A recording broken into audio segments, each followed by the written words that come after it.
Hi, welcome back guys. This is your friend, Parallel Deku. Back with another fanfiction. This is the series of What if Deku felt his soulmate's pain? Now before starting, please give this video a like. And subscribe to the channel if you want more videos like this. Now let's get into the fanfic. Mama? Kirishima yelled as he ran out of his bedroom into the living room where his mother sat. He held the bottom of his t-shirt, a dark blue shirt with designs of sharks printed all over the front, all the way up to his chin, leaving nearly the entirety of his torso exposed. Yes, Chiquito? She responded, looking up from the book she had been reading. There's a lot more flowers. What do you mean, Mijo? The soulmate flowers. There's a bunch of them. Kirishima's mother turned towards where her son stood, shirt still pulled all the way up to his chin, revealing not only his bare torso but also mounds of tiny orange petals falling from his sides in orderly lines. Every few seconds, the petals would begin emerging from yet another line on Kirishima's torso. Ijiro! She whispered, eyes wide at the sight in front of her. Kirishima was only 11, and his soulmate's age was likely similar. How could this happen to someone so young? She wrapped her arms around Kirishima, pulling him tight into her chest. One hand rested on his back and the other around the back of his head. It'll be okay. What do you mean, Mama? What's wrong? Ijiro, your soulmate. Ms. Kirishima began saying, unsure about how to proceed. They're having a hard time. I'm gonna make us some tea, then we can talk about it a bit more, okay? With a nod, Kirishima ran across the room and hopped onto the sofa, leaving a trail of flower petals behind him everywhere he stepped. In the kitchen, Kirishima's mother, Hikari, put on the water kettle and gripped onto the counter, letting her head fall forward with a sigh. How was she supposed to talk to Ijiro about this? Just a few minutes later, Hikari returned.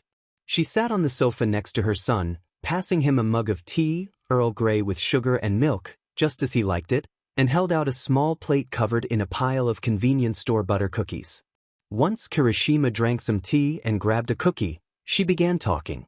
I don't know how much of this you know, how much kids talk at school, or what you've seen online. When they are having a hard time, they use coping methods. There are good coping methods, like things with art, or music, hobbies, and talking to people. But some people also use bad coping methods. Do you know anything about those? Kirishima shook his head. Well, using alcohol excessively or doing drugs could be examples of bad coping methods. Another is harming yourself. It's a bad thing to do, but that doesn't make the people who do it bad people. Is my soulmate one of these people who hurts themselves? Kirishima asked, tears already welling in the corners of his eyes. Why would someone even want to do that to themselves? How much of a hard time must they be having? How much of a hard time must his soulmate be having to resort to this? Even just thinking about it, Kirishima could barely hold back his tears. Hikari sighed. I think so. Can you promise me 2 things, Mijo? What things? Promise me you'll tell me if the flowers come back, and promise me that if you ever think about hurting yourself in any way, come to me. I won't be mad, I just want you to be safe and help you, she said. Yeah, I promise, Mama. A few moments of silence passed between Kirishima and his mother, as Kirishima slowly ate his cookie, thoroughly chewing each bite to make it last longer. I just hope they're okay, Kirishima said, finally breaking the silence and immediately breaking down into sobs. Thankfully, his mother was there and he was pulled into her arms for yet another hug. I hope so too. Midoriya had been in his bedroom the first time it happened. He'd had a particularly bad day at school and was sitting at his desk, wrapped tight in his favorite blanket and legs held tight to his chest, as he continued rewatching his favorite videos of All Might. He didn't notice it right away. Why would he have? It was just a strange itch. When it didn't stop, Midoriya lifted up his shirt, and flower petals spilled out. He recognized them, what they were from, even though they were on his sides instead of on his wrists where he thought most people did it. He'd thought about doing it himself plenty of times, but never did. He didn't want to scare his soulmate, or make his mom sad, and actually doing it seemed pretty scary. Tears began welling up in his eyes as he gathered the petals together, piling them up on his desk. What was his soulmate going through that led them to do this? He kept scooping the flowers away from his side, again and again, but they just kept coming. Make it stop. He let out a small sob. Make it stop, he whispered, fully breaking down crying, wrapping the blanket even tighter around himself. Close to 3 hours later, Midoriya woke up, still at his desk, wrapped tight in his blanket. He hadn't remembered falling asleep, but he knew he must have at some point. He walked out into the kitchen, then to the living room, then to his mother's bedroom, but she was nowhere to be seen. She must be at work again. Midoriya grabbed a piece of paper and pen and began writing a note, knowing it was nearly time for him to leave for school, and she may still be gone when he got home. My soulmates, he crossed the words out. There were a lot of flowers from my soulmate last night. I think they are probably cutting themselves. Instead of leaving the note on the table, he crumpled it up and threw it in the trash instead. He could tell her some other time, when she wasn't so busy. Midoriya didn't tell his mother about his soulmate's issue until close to 10 months later. Now attending UA, many years had passed since Kirishima first found out about his soulmate's issue. It turns out his mother had been right. It had started out just a few times a month, tiny flowers falling from the side of his torso, but as he entered 7th grade, it increased, petals now coming more frequently, every week, and eventually twice a week. As he had moved into 8th grade, the petals began coming from not only his torso, but also his hips, then upper thighs, then lower thighs, then inner thighs too. By the time he was enrolled in UA, Kirishima woke up nearly every morning either his pajama pants or bed sheets filled to the brim with full-grown flowers rather than the tiny petals it had started as. His soulmate never seemed to harm themselves during the daytime, so Kirishima had never trailed flower petals around in public or had anyone else find out without him directly telling them, and he was thankful for that, but Kirishima couldn't stop worrying about his soulmate's well-being and safety. With how much worse it had gotten over the years, Kirishima was terrified to see how much worse it could get in the future. He was terrified to see what would happen if he wasn't able to find his soulmate and get them help. It was already so bad, and Kirishima couldn't see how it could possibly get any worse without his soulmate's life being endangered. One day, Kirishima was assigned Todoroki as a sparring partner. As they began sparring, some of their classmates began gathering around to watch, having already completed their own sparring matches. Todoroki threw the first attack, which Kirishima easily dodged. Then, Kirishima attempted to get closer to Todoroki in order to attack back, dodging to his left as he thought Todoroki was about to attack his right, but his prediction was incorrect as a spike of ice grazed his leg, dark red blood immediately dripping to the ground.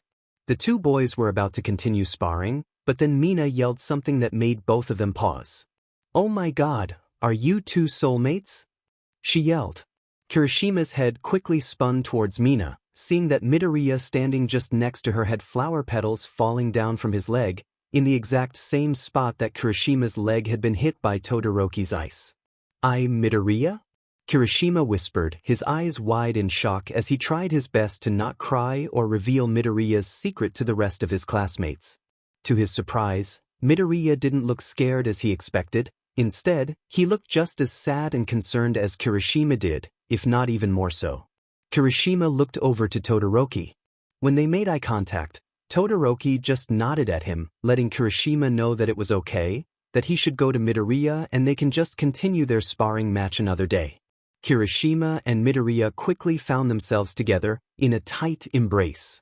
Midoriya's face was shoved into the crook of Kirishima's neck, and Kirishima's arms were wrapped tightly around Midoriya's back, purposefully avoiding his sides, because just the previous night, Kirishima found himself laying in his bed, watching flowers fall from that exact spot. "Let's go talk, Kirishima," Midoriya whispered, pulling away from the hug and grabbing his hand, leading him away from the rest of their classmates and towards the locker rooms just next to their training fields. Once they were inside and away from the rest of the students, Midoriya was the first to speak. "Kirishima, are you all right? I mean, well, have you been harming yourself?" As soon as the words left Midoriya's mouth, he began quickly mumbling, "I'm sorry, I probably shouldn't asked. Of course you've been harming yourself. Who else would it be? And you probably don't even want to talk about it anyways dash." Kirishima placed his hand on Midoriya's shoulder, interrupting him mid-sentence. "Dude, I was about to ask you the same thing. It wasn't me. Kirishima lifted his shirt, revealing his sides and stomach, clear of any scars. I thought the flowers were coming from you. Midoriya looked up in confusion, reaching his hand towards Kirishima's torso for half a second, nearly skimming the scarless skin with his fingers, and then quickly pulling away. It's not me either, Midoriya whispered, pulling his own shirt up, revealing 1 or 2 scars that were obviously from training and fights, not from self-harm. So, do we have a third soulmate or something? Unless there was a mistake and we're not, Kirishima said, spouting out nearly every word that came to his mind. It has to be a third soulmate. Or else we wouldn't both know about. You know what I mean. Kirishima nodded, agreeing with Midoriya, then once again spoke. Before we go back, can I hug you again? Without responding, Midoriya threw himself into Kirishima's arms, nearly knocking the other boy over. It's hard knowing they're out there struggling, isn't it? Midoriya whispered. But at least we have each other now. Hey guys, guess what? Mina said excitedly as she walked into the classroom, Midoriya and Kirishima following just behind her. Kiri and Midoriya are soulmates. She yelled. There were waves of "wait seriously" and "congratulations" across the whole classroom. Out of the corner of his eye, Kirishima saw Bakugo rushing out of the classroom, but didn't think much of it. It's not like that was too abnormal for Bakugo to run around doing whatever the hell he wanted, even sometimes missing class because of it. I knew I was soulmates with Deku. I would have told him, if I ever made it to 18, but now he has Kirishima. Dumb FANG Deku won't even want me. Dumb effing me for thinking that he would ever want me in the first place. They went home together today. I wonder if they're having a good time together. They probably are. They found each other, so why would they ever go looking for their other soulmate? That is, if I even am Kirishima's soulmate too. Maybe I'm only Deku's. Maybe Deku didn't even tell him he had another soulmate, so that he and Kirishima can be happy together and not have to worry about his dumb FING depressed soulmate. He'll never find out it's me anyways, so what's the point anymore? That day, Midoriya came over to Kirishima's house after school. Nearly as soon as they got to his house and made their way to Kirishima's bedroom, both boys froze, a feeling of dread fully overcoming both of them. Sheet. Midoriya whispered. Kirishima sunk to the ground in front of his bed in defeat, and Midoriya proceeded to do the same just next to him, resting his head onto Kirishima's shoulder. The flowers that now scattered the floor, having fallen from underneath both Kirishima and Midoriya's shirts. Midoriya reached down to the ground, picking up one of the flowers, an orange and deep red marigold. Isn't it so ironic? Midoriya whispered, holding out the marigold in front of the two of them. How pain creates such beautiful things. Kirishima just took the flower from Midoriya's hand, holding it up close to his face, looking at each and every tiny petal. They've never done this during the day before. Ever. Kirishima said. I wonder what made today so different for them. I doubt it, but what if they're in our class? What if it's 'cause they know? 'Cause we found each other, but they didn't. Maybe that could be it. It won't do you any good to think about it too much though. Then, there was a knock at the door. I brought you boys a snack, Kirishima's mother said from outside, walking in holding a tray of apples, peanut butter and crackers, just a second later. Thanks Mama, Kirishima said. His mother was about to leave the room, but Kirishima stopped her, saying, Hey, can we talk for a second? Kirishima's mother stepped further into the room, sitting down on the floor next to her son and Midoriya, asking what was going on.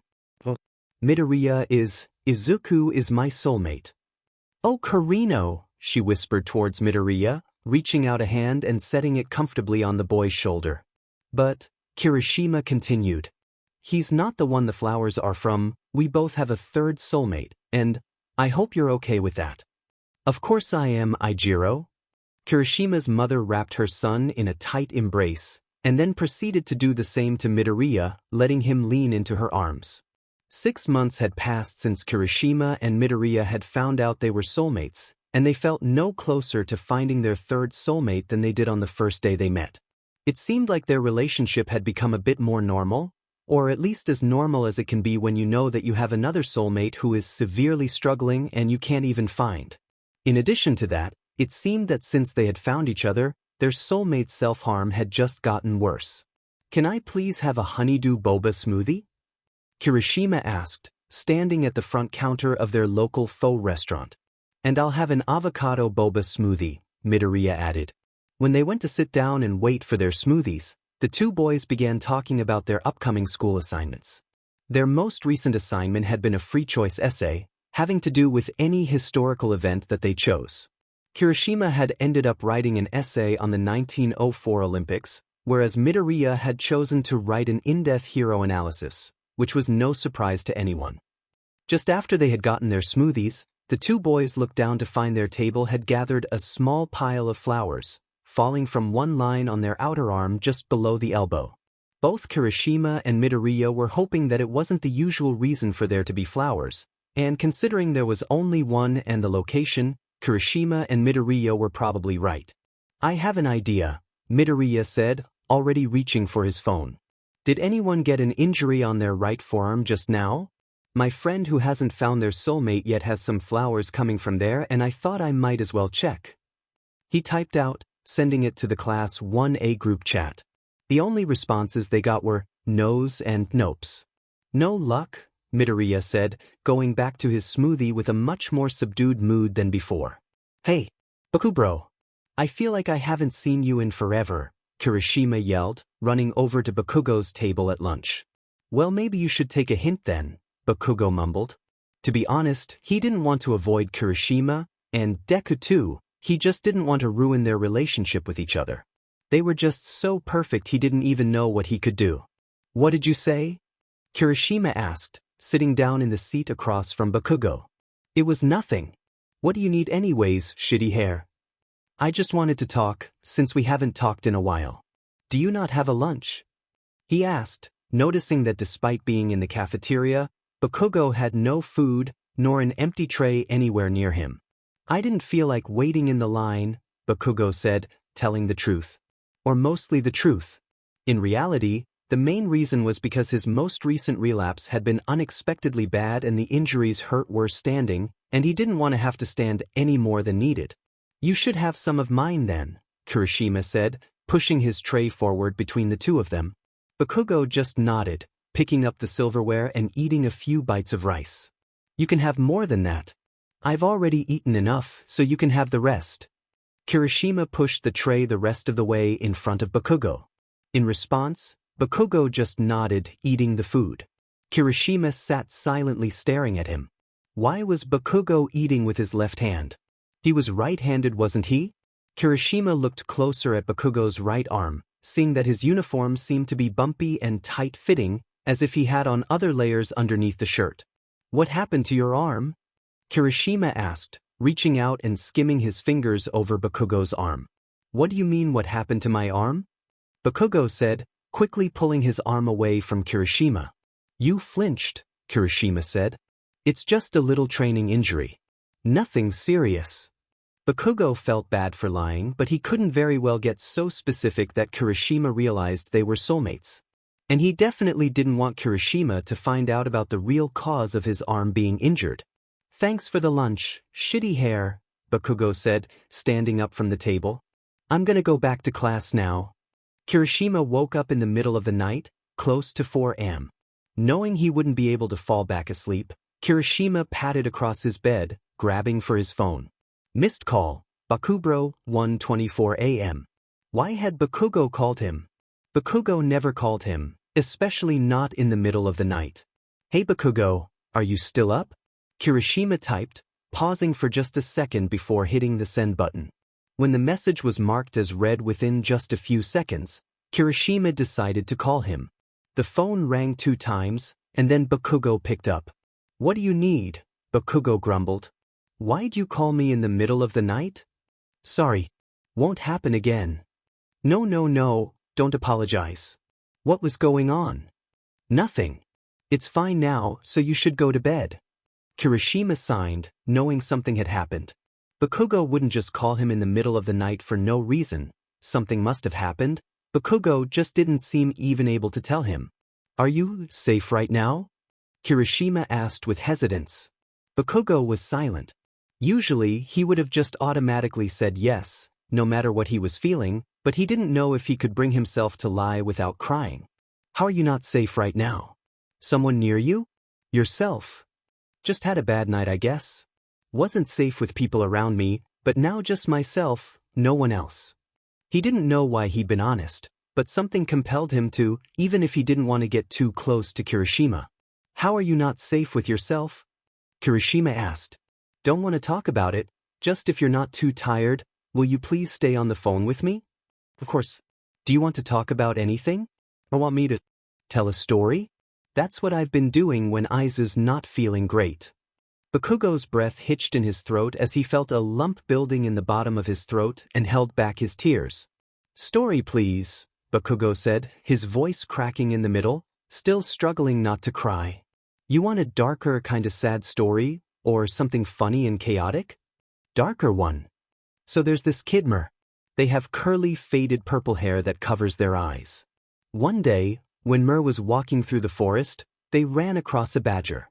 They followed the badger through the forest, until they lost sight of the badger. Looking around, Mer realized they had no clue where they were.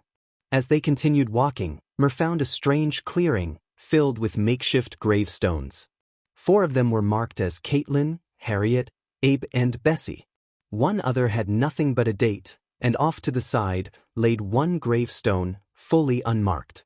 Mer continued on walking until they found themselves at a cabin. When they stepped inside, everything was covered with at least an inch of dust.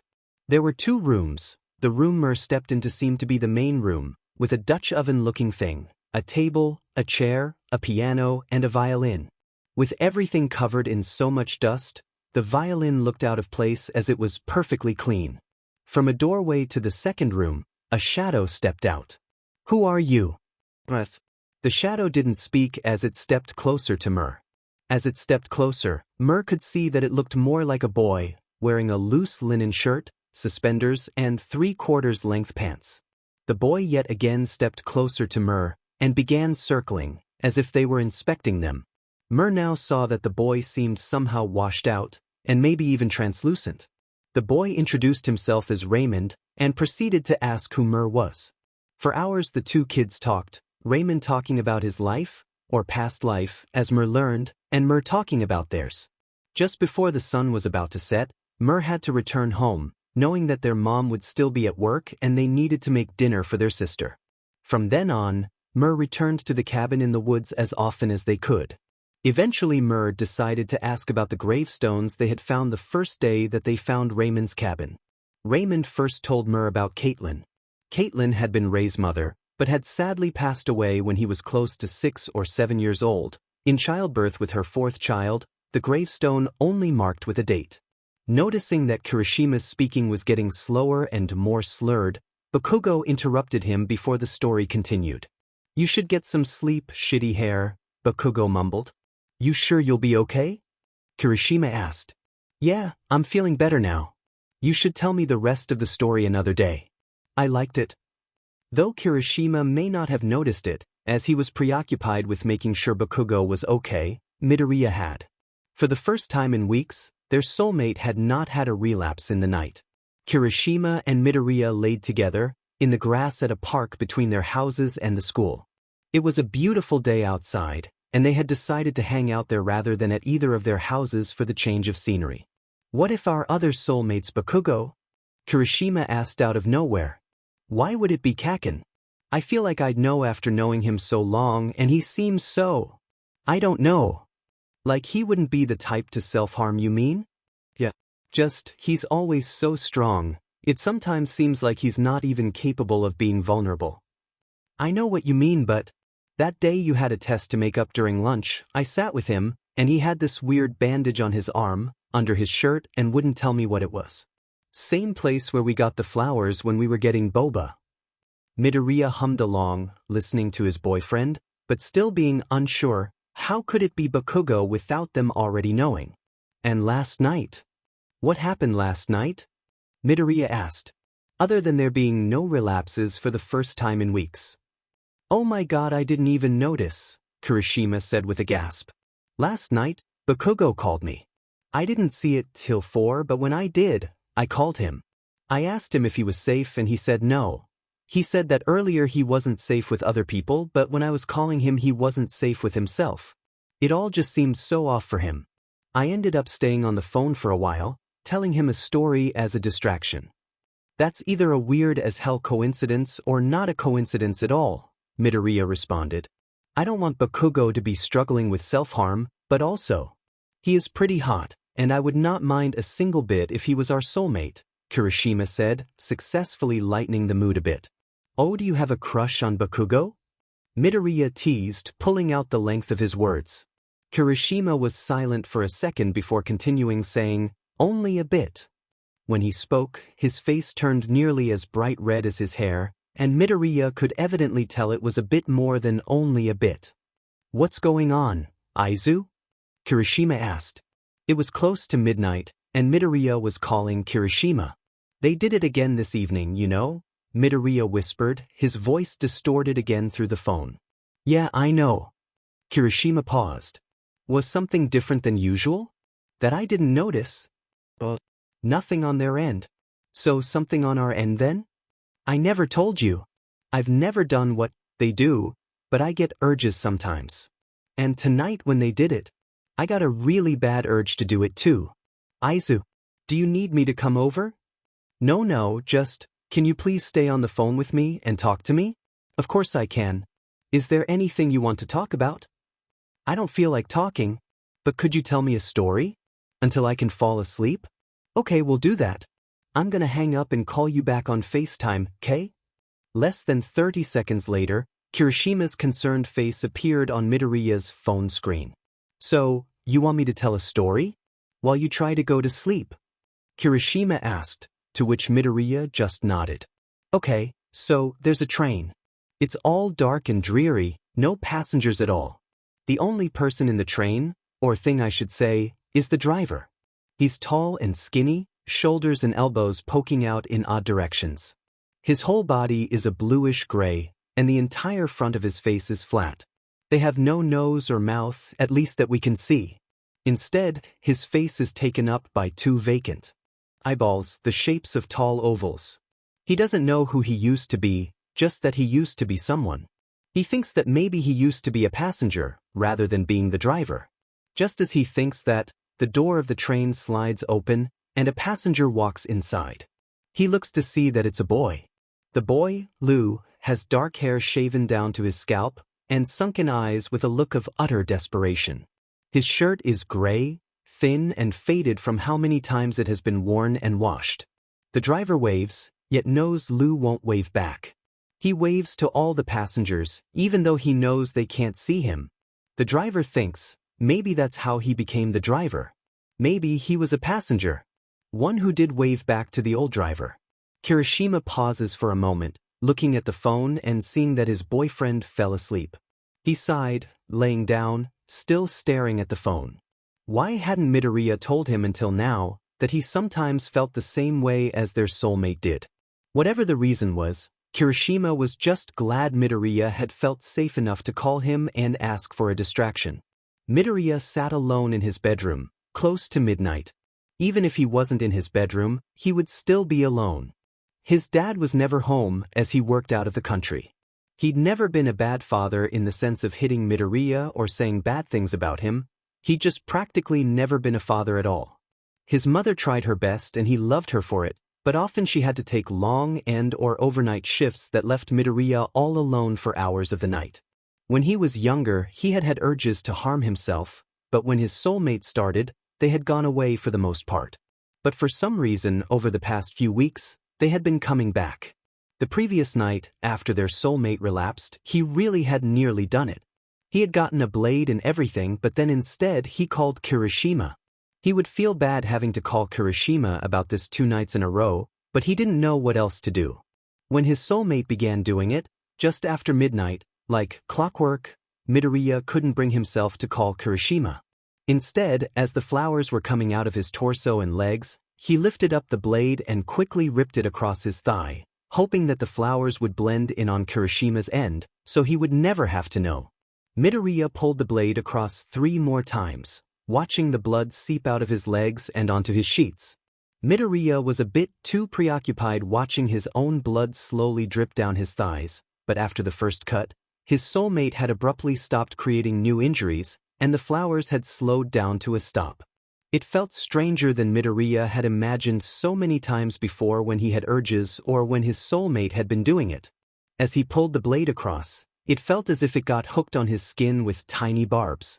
For a moment, it turned white, before filling in with deep red blood. Did that mean he went too deep? The first few seconds it didn't even seem to hurt, but then just a few seconds later his leg began burning, feeling as if his leg had caught fire. Bakugo sat in his bathroom in the dark. His parents had already gone to bed, so he didn't want to wake them with the light. As the blade was set against his side, something strange and brightly colored caught his eye. Looking down to the floor, he saw a deep purple flower. Pulling his bottoms away from his thighs, Bakugo could see flowers falling from one line across his thigh. What happened? Was it Deku or Kirishima? Then a second line was drawn across his thigh. And then a third. He's hurting himself, isn't he? Bakugo threw his blade onto the counter and picked up a handful of flowers. Weren't injuries usually just petals? Unless they were more than just scuffs from training. Was his soulmate going to be okay? Bakugo tried his best to not cry, but he couldn't do it. Hot messy tears fell down his face and snot covered his whole upper lip as Bakugo began sobbing into the nearest cloth item he could grab, which happened to be a t-shirt. It's my fault, isn't it? They wouldn't have done that if I hadn't started it first. God, I hate myself for doing that to them. Weren't the flowers last night a bit weird? Kirishima asked the next day as Kirishima and Midoriya were eating their lunches. How were they weird? Midoriya asked, trying to sound nonchalant and make sure that Kirishima didn't find out he had done it too. There were two kinds of flowers. That's only happened 2 or 3 times before. That's weird. Midoriya paused. You want to go to dinner sometime this week? Midoriya said, doing his best to shift the attention away from last night's flowers. Sounds good to me, Kirishima said, placing his hand on Midoriya's thigh and squeezing. Midoriya just tried hiding his grimace with a smile as he bit the inside of his cheek to prevent any visible reaction to how bad Kirishima's hand hurt. Bakugo sat in the lunchroom, just a few tables away from Midoriya and Kirishima. Which one of them was it? Kirishima seemed to be acting fairly normal, and so did Midoriya. They did already have 3 soulmates instead of 2, so maybe there was a 4th soulmate. Maybe it wasn't Midoriya or Kirishima who did that to themselves. Though Bakugo didn't want someone else to struggle with what he struggled with, he couldn't help but wish they had a 4th soulmate. Every time he imagined Midoriya or Kirishima, alone, beginning to do the same thing he had for years now, he felt like he was going to vomit. It was his fault, he knew it was. He wasn't one for all that soft, fluffy bullshit, but he wanted someone to be there for them. He knew he couldn't be that one, he couldn't let himself get close to Midoriya or Kirishima, but he hoped that whoever wasn't the one to do it knew. He hoped they would help. Then Midoriya made a weird face. Kirishima didn't seem to have noticed, but Bakugo sure as hell did, and to him, it looked like Midoriya was in pain. His eyes floated down to Midoriya's thigh, where the cuts would be, and saw Kirishima's hand placed over them, squeezing his thigh. It looked like a normal gesture of affection, which was pretty typical between soulmates, and from Kirishima's face that did seem to be his intent, yet Midoriya's grimace told another story. It's Deku. It's Deku. And Kirishima doesn't know. Bakugo felt like he was going to puke again. He felt the bile rising in his throat and tears building in the corners of his eyes as he rushed out of the cafeteria and towards the bathroom, leaving his food tray behind with nearly a full serving of lunch left on it. Just as Midoriya and Kirishima were on their way to their first hour, yet again, they felt the flowers, this time falling from both of their thighs. I'm gonna run to the restroom to clean this up, Kirishima said, and Midoriya followed just behind. The bathroom was grimy, as all school bathrooms seemed to be, and the stalls were covered in drawings of DS and curse words. One stall was open, but the other was shut, and Midoriya nearly turned around as soon as he realized that someone else was in there. Then again, he didn't want to sit with petals and flowers in his pants all class, so he didn't have much of a choice. Kirishima just pulled his pants down, shaking the flowers out onto the floor and then picking them up to put in the trash can. Midoriya, on the other hand, with injuries across his thighs, did his best to grab the flowers without revealing the injuries and simultaneously trying to not press on them and make himself flinch. Nearly 2 minutes later, a stall door opened. "What the F are you two idiots doing here with your pants half off?" Bakugo yelled. Or at least Kirishima had his pants half off, whereas Midoriya was pulling flowers out of his pant legs with his pants fully on. Only Bakugo knew why. He knew what they were doing in here, and it took everything in him to not break down once he actually saw them here together, proving they were actually soulmates. "It's a bit complicated," Midoriya began saying. He looked toward Kirishima, non-verbally seeing if it would be okay to tell Bakugo the truth. When Kirishima nodded, Midoriya continued, "Ijiro and I have a third soulmate who gets hurt a lot, so we were cleaning up the flowers. Please don't tell anyone, Kaken." Bakugo nodded and tried rushing out of the bathroom, before his emotions were going to explode, but Kirishima grabbed his arm before he could make it out. "Dude, is that blood?" Kirishima whispered, lifting Bakugo's hands closer to his face, seeing that his fingertips were covered in small, barely visible slits and smears of red. "I really need to go dash," Bakugo tried saying, his voice much more frantic than his usual tone. "Bakugo, listen to me," Kirishima said, still solidly refusing to release Bakugo from his strong grip. "I want you to know either way we care about you and we'll be here for you. We just want to know, I know it's unlikely but we've just been looking for so long and don't want to take any chances." "And what do you want me to do about that?" "Just lift your shirt a tiny bit. Or your pants." "No fucking way, creep," Bakugo yelled, yet again trying to pull away from Kirishima's grasp. Bakugo felt a hand rest on his shoulder, and turned to see Midoriya. "Please, Kaken," the boy whispered. He sounded desperate in a way Bakugo we had never heard him speak before. He sounded scared. Finally, Bakugo was able to rip away from Kirishima's grasp and run out of the bathroom, too quickly to be followed by Midoriya and Kirishima, who still hadn't finished rebuckling their belts after cleaning away the flowers. "Could it have been him?" Midoriya asked hesitantly. "I would say no, but he was just acting so weird, so scared. And the other day he called me in the middle of the night and was acting off then too. We need to try talking to him about it again later," Kirishima responded.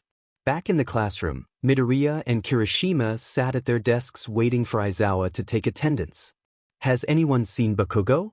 "He's late," Aizawa asked, making both Midoriya and Kirishima immediately jump up from their seats. "Do you two know something?" he asked.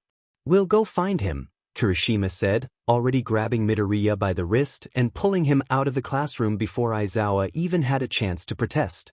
They ran throughout the school building, checking every bathroom, every empty classroom, and even on the roof, but Bakugo was nowhere to be found. "We could check his house," Midoriya suggested. "Is it really okay for us to leave the school?" "I think it's fine just this once. I just have a really bad feeling about this. Even when he was little, Kaken just doesn't deal well with strong emotions and that sort of thing." The two of them were already speed walking their way out of the school and down the road to Bakugo's house, but when they started leaving a trail of pale blue flowers and petals behind them, they started running, each of their concern increasing by the second. The two boys stood in front of Bakugo's house, sweaty and out of breath, pounding on the door relentlessly nonetheless. When the boys called Bakugo's phone, they could hear a faint ringing coming from inside the house, but Bakugo hung up on them after just 2 rings. At that, Midoriya could tell Bakugo wasn't going to come out, and decided to take matters into his own hands. He reached into the mailbox, grabbed the key from the bottom, and unlocked the door. The house was dark, and it nearly seemed as if no one was home. "Kaken? Are you here?" Midoriya yelled. There was no response, but both Midoriya and Kirishima could hear quiet shuffling coming from Bakugo's bedroom. "Kaken, we know you're here. Just please," Midoriya said, "come out and talk to us. Leave me alone, nerd." For once, Bakugo was quiet and sounded nearly even out of breath. Midoriya slowly walked up to Bakugo's bedroom, and Kirishima followed just behind. The bedroom door wasn't fully shut, as Bakugo had assumed that he was going to be the only one in the house for at least the next few hours. Pressing a hand onto the door, Midoriya let Bakugo know that they were coming in, and pushed the door the rest of the way open. Bakugo was seated on the floor, only wearing his boxers and surrounded by bloody tissues and paper towels. "Oh my god, there's blood," Midoriya choked out, falling to the ground next to Bakugo. It's you." Midoriya lifted his shirt just enough to reveal the petals falling from his torso from the same locations that Bakugo had injured himself. Realizing that Midoriya and Bakugo had both frozen up in shock of the situation, Kirishima rushed over to Bakugo, grabbing the paper towels and pressing them against Bakugo's wounds. "You two should really leave."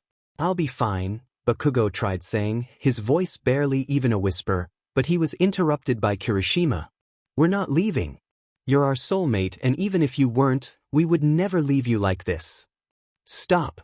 Bakugo struggled to hold back his tears. "Stop saying that. I'm not your FNG soulmate. You have each other. You don't need me." "Bakugo. We do need you. We care about you so much more than you realize." Kirishima bent down to Bakugo's level, quietly saying, "Let's go get you cleaned up." "Can you walk?" Midoriya asked, reaching a hand down to Bakugo to help him stand. "Yeah, I can walk perfectly fine," Bakugo snapped back. He stood, but the moment he was upright, his knees buckled beneath him, his vision blurred, and he grasped at the air in front of him, struggling to stay balanced. Kirishima tried wrapping an arm around Bakugo, but the boy shied away from his touch, wobbling from standing on his own.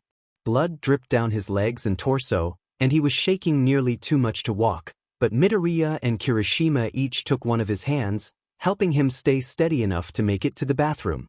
How did I not know? How did I not notice what you were going through? And that you were my soulmate?" Midoriya whispered. The three of them made their way into the bathroom before Bakugo responded. "'Cause I knew, but my mom said it was wrong. That boys don't have boy soulmates. And it's not like we've even been that close in years." Kirishima helped Bakugo sit down in the bathtub and said, "I'm sorry that happened to you. It must have been really weird to find out about Izuku and I being soulmates." Just nodding, Bakugo leaned back against the tile of the bathroom wall. "Hey Kaken, what do we do now?" Midoriya asked. What do you mean? Like taking care of these? How do you usually take care of them?" Midoriya said, gesturing towards Bakugo's injuries. I usually just tape some on paper towels and leave it. The tape's under the sink dash." Kirishima butted in. "Okay, we're obviously not doing that. First we need to clean the blood off." Bakugo reached to turn on the bathwater saying, "This should work, right?" Midoriya began searching through the cabinets to find dark washcloths that blood couldn't be seen on, and threw one to Kirishima. The washcloth was dipped in the water, and Kirishima began gently wiping the blood off of Bakugo's torso. "I honestly expected my soulmates to freak out a lot more, or care a lot less, I guess," Bakugo said, just mumbling the second half. "Of course we care, Kaken. And sure, we're plenty worried, and I'm not gonna lie, I am a little freaked out still." Midoriya reached out, grabbing Bakugo's hand, placing it on his chest, letting him feel how fast his heart was racing. "See?" Bakugo nodded. "But we've both known about the self-harm for a long time, and we've had years to spend thinking about it and thinking about you." Kirishima nodded in agreement, and then proceeded to get up in search of a medical kit. Taking over the spot where Kirishima had been sitting, Midoriya took the washcloth, putting pressure on Bakugo's torso where he had not yet stopped bleeding. As Bakugo closed his eyes and let his head fall back onto the wall, Midoriya started panicking. "Hey," he said, patting Bakugo's face. "Are you awake? Did you pass out? Ag, do we need to go to the hospital?" he continued, his voice getting faster and higher with every word. Before Kirishima even had a chance to respond, Bakugo spoke up. "I'm just resting. And don't you dare take me to a hospital." "Why no hospital?" Kirishima asked. "They'll want to put me in the psych ward and they'll call my parents." Do they know?" Midoriya asked, pausing to look up into Bakugo's eyes. Bakugo nodded. The bathtub was drained of the orange-tinted water, and Bakugo was suddenly surrounded by a fluffy towel, one around his body and another on his hair. As Kirishima began patting Bactine over Bakugo's injuries, he hesitated for a second, but then decided to ask. "How did they react?" "My mom says I'm a selfish little beach," and anyone dumb enough to cut themselves deserves it. She even told me I didn't go deep enough once. My dad, he wasn't so bad, I guess. He thinks it's dumb and I'll grow out of it, but if he knows, he'll bandage me up and sometimes make me some food. I'm sorry they're that way. You know, you're not dumb or selfish for this at all. Midoriya sat on the tub's edge next to Bakugo, letting Bakugo lean onto him. We don't want you to harm yourself, but you obviously need help and support, not people saying asinine shit like that to you. Your parents don't give that to you, but Ijiro and I will. My mom said the same thing the first time she found out about the flowers and all, Kirishima added. Bakugo just listened, now fully relaxing his head on Midoriya's shoulder. The front door of the house opened, making everyone freeze as they figured out whether it was Mitsuki or Masaru. Then, the three boys heard Masaru mumbling to himself. He had begun walking to his bedroom, but stopped when he saw Bakugo, Midoriya, and Kirishima in the bathroom. Did you do it again? He asked Bakugo. What do you fucking think? Bakugo snapped back. Okay, well, you guys seem to have it under control, just make sure to clean up before Mitsuki gets home. And with that, Masaru walked off to his bedroom. Kirishima and Midoriya were shocked by his lack of caring, but they were incredibly thankful that it hadn't been Mitsuki to get home first instead. Kirishima and Midoriya quickly finished wrapping the bandages around Bakugo's torso and legs, and then helped him back to his bedroom to find clothes to change into. Can you guys spend the night at my house tonight or something? I'm not comfortable leaving you alone here, honestly, Midoriya said, directing the second sentence at Bakugo. I'll call my mom once we're over there, Kirishima said, whereas Bakugo just nodded, saying they'd be fine with it, even though what he really meant was that they wouldn't notice he was gone, and even if they did, they wouldn't care. Izuku opened the front door, walked inside and yelled, "Hey mom, I'm home." My boyfriend's Bakugo's face turned bright pink. Are going to spend the night if that's okay. Midoriya turned slightly towards Bakugo, trying to see if he was okay with that label. For a split second, the room was tense, as Midoriya worried that he had overstepped by using a label he hadn't yet cleared with Bakugo. Looking up at Bakugo's face, Midoriya saw the light blush covering Bakugo's cheeks, and it seemed that he was perfectly okay with being called by that label.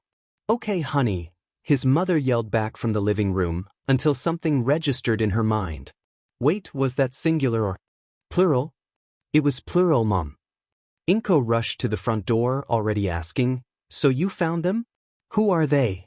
Then she saw Bakugo, standing at her front door, between Midoriya and Kirishima.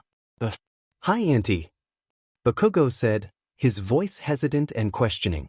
Do you guys have a fourth soulmate? There's no way, Inko said, more to herself than anyone else, as her voice was just a whisper. Bakugo went quiet and began avoiding eye contact. No, it's Kakin, Midoriya said, grabbing Bakugo's hand and squeezing it as some sort of comfort for the situation. Inko didn't say anything, staring wide-eyed at the boy she had known nearly his whole life. It was difficult for her to grasp this new information in her mind. Izuku and Bakugo had known each other since they were still tiny children, so how had they not realized that they were soulmates? And what was going on that led Bakugo to have such struggles over the past years? As soon as she snapped out of her trance of shock, Inko quickly shuffled over to the boy, pulling him in a large hug. He had to restrain himself from pulling away, but after a few seconds, Bakugo let himself relax, leaning into Inko's tight embrace. One of her arms wrapped around his back, just slightly rubbing back and forth, whereas Inko's other hand sat on the back of his head, which now rested in the crook of her shoulder. It'll be okay, honey, Inko whispered, still refusing to let go of Bakugo. How did we not know your eyes' soulmate? Pulling away from Inko's grasp, Bakugo began speaking, his voice just a whisper. I knew. I just wasn't allowed to say. Cause of Mitsuki. She wouldn't. Inko whispered to herself, more so in a state of shock that her friend would do something so horrid rather than in denial and trying to claim that it didn't happen and that her friend wasn't in fact homophobic. I'm so sorry, sweetie. You can always come over here if you need anything or you're struggling with her, okay? Inko led the three boys to the kitchen and went to grab them a few snacks from the pantry cabinet. When she returned, she sat at the table, scooting over a package of cookies and 2 sliced apples over to her son and his boyfriends. Katsuki, I have to ask, Inko said, do Mitsuki and Masaru know about? They know, Bakugo responded quickly, interrupting her mid-sentence. He didn't want to have to hear others say out loud what they now all knew he did. And, I know you might not want to talk about this, but, is there anything that still needs to be bandaged or anything like that? She asked hesitantly. Kirishima was the one to respond saying, he doesn't. When Izuku and I started thinking it was him, we ended up getting worried and just going to his house and then we bandaged him up there just before we came here. That's too many FING pronouns. You can call me Katsuki, you know? Bakugo said in response. Okay, well, that's good. I bet you guys want some time alone, but if you need me, just call. And help yourselves to any snacks if you need more. This place hasn't changed a single bit since you were 5 years old, Demon Nerd. Bakugo chuckled as they entered Midoriya's bedroom. There were All Might posters plastered all across the walls, and various hero figurines scattered over all the shelves, and across his desk. There was dirty laundry piled on the floor, as Midoriya had not expected anyone to be in his bedroom anytime soon, Kirishima excluded. Midoriya didn't quite care what state his room was in when Kirishima was over anymore. All 3 teens sat on the floor, continuing to eat the snacks that Inko had given them. So, Katsuki, Kirishima said, stretching out the end of Bakugo's name. Does this mean we're boyfriends now? Bakugo froze, his half-eaten cookie just sitting in his hand forgotten as he looked up at Kirishima wide-eyed. Okay with that? Even though you and Deku are already together? He said, fully in shock. Of course we are. Why do you think I called you my boyfriend earlier? Midoriya added with a giggle. For the next few hours, Kirishima, Midoriya, and Bakugo all sat together, talking. Midoriya and Kirishima had insisted on Bakugo playing the music, which he had reluctantly agreed to. They ended up mostly talking and catching up. They had been in school together for a whole semester now, but before now they had been more of acquaintances or whatever the hell was going on between Midoriya and Bakugo rather than close friends or anything of the sort. Then, they discussed boundaries, since Bakugo was new to the relationship. Then, there was the conversation Bakugo was dreading most. Katsuki, I think we need to talk about it, Kirishima said. Despite not saying what it was, everyone in the room knew what he was talking about, not that Bakugo was going to willingly admit that. No, we don't. I don't know what you're talking about, he responded, his voice heavy with resistance and reluctance. Can you tell us, why specifically you don't want to talk about it? Bakugo just stared at Kirishima silently, refusing to respond. Because I'm scared you won't care. Because I'm scared I'm too far gone for anyone to even help me. Because trying to get better and failing is so much harder and more pathetic than never changing. Because I'm scared it will make you hate me. Because I'm scared you guys will think now that we're together I can just quit. Because I'm scared that if you guys see that's not true, you'll leave and I'll be alone again. 'Cause it makes me look weak, that all of this makes me look weak, he thought. But admitting that out loud would just make him seem even weaker, so of course, he wasn't going to do that. When Kirishima saw that Bakugo wasn't going to respond, he continued speaking, we know it's gonna be hard for you to get better, and that it's not gonna happen overnight. We just want to do the best we can to help you through it, and we can't do that without talking about it. I can handle it on my own, Bakugo retorted. We believe you, Kaken, Izuku said. He did not believe him. If he could handle it on his own, it wouldn't have gotten this bad in the first place. But Midoriya knew that telling Bakugo that wouldn't do anyone any favors. We just know it will be easier if we're there to help. And we want to do that for you. Whatever you say, Demon Nerd. The room went quiet again, and Bakugo started fidgeting with the discomfort of the practically soundless room. Are you okay with me asking some questions? Kirishima asked, breaking the silence. Fine, whatever, Bakugo mumbled. Midoriya scooted closer to him, grabbing his hand and beginning to rub comforting circles on the palm with his thumb. Bakugo had nearly pulled his hand away from Midoriya's grasp, still afraid, though he would never admit it, of letting himself be so close to the boy. Seeing that Bakugo seemed comfortable, or as comfortable as he was going to get, Kirishima proceeded to begin asking a few questions. But, do you think you began? he asked. I don't remember the first time. I think it might have been for control. Or just to feel something. My parents didn't help anything either, obviously. At least my dad didn't make it worse for the most part. One guess. How about any specific triggers you have, so we can avoid those? If I screw something up. Or if people think I'm weak. Or if I find a new blade. Or, Bakugo's voice trailed off. Take your time, Midoriya whispered, still caressing Bakugo's hand in his own. Stuff, just things that remind me of Dash, Bakugo tried saying, but he seemed unable to make a whole sentence out. Things that remind you of what? Kirishima asked gently. Maybe later. Don't wanna, Bakugo mumbled out, barely audible. Okay, that's okay, Kaken, that's okay, Midoriya said, trying to comfort him and get him to calm back down. Kirishima scooted over to where Bakugo sat saying, no more questions for now, okay? I know that was hard for you. Thank you for telling us what you can. Please pick up, Inko mumbled to herself as the phone rang.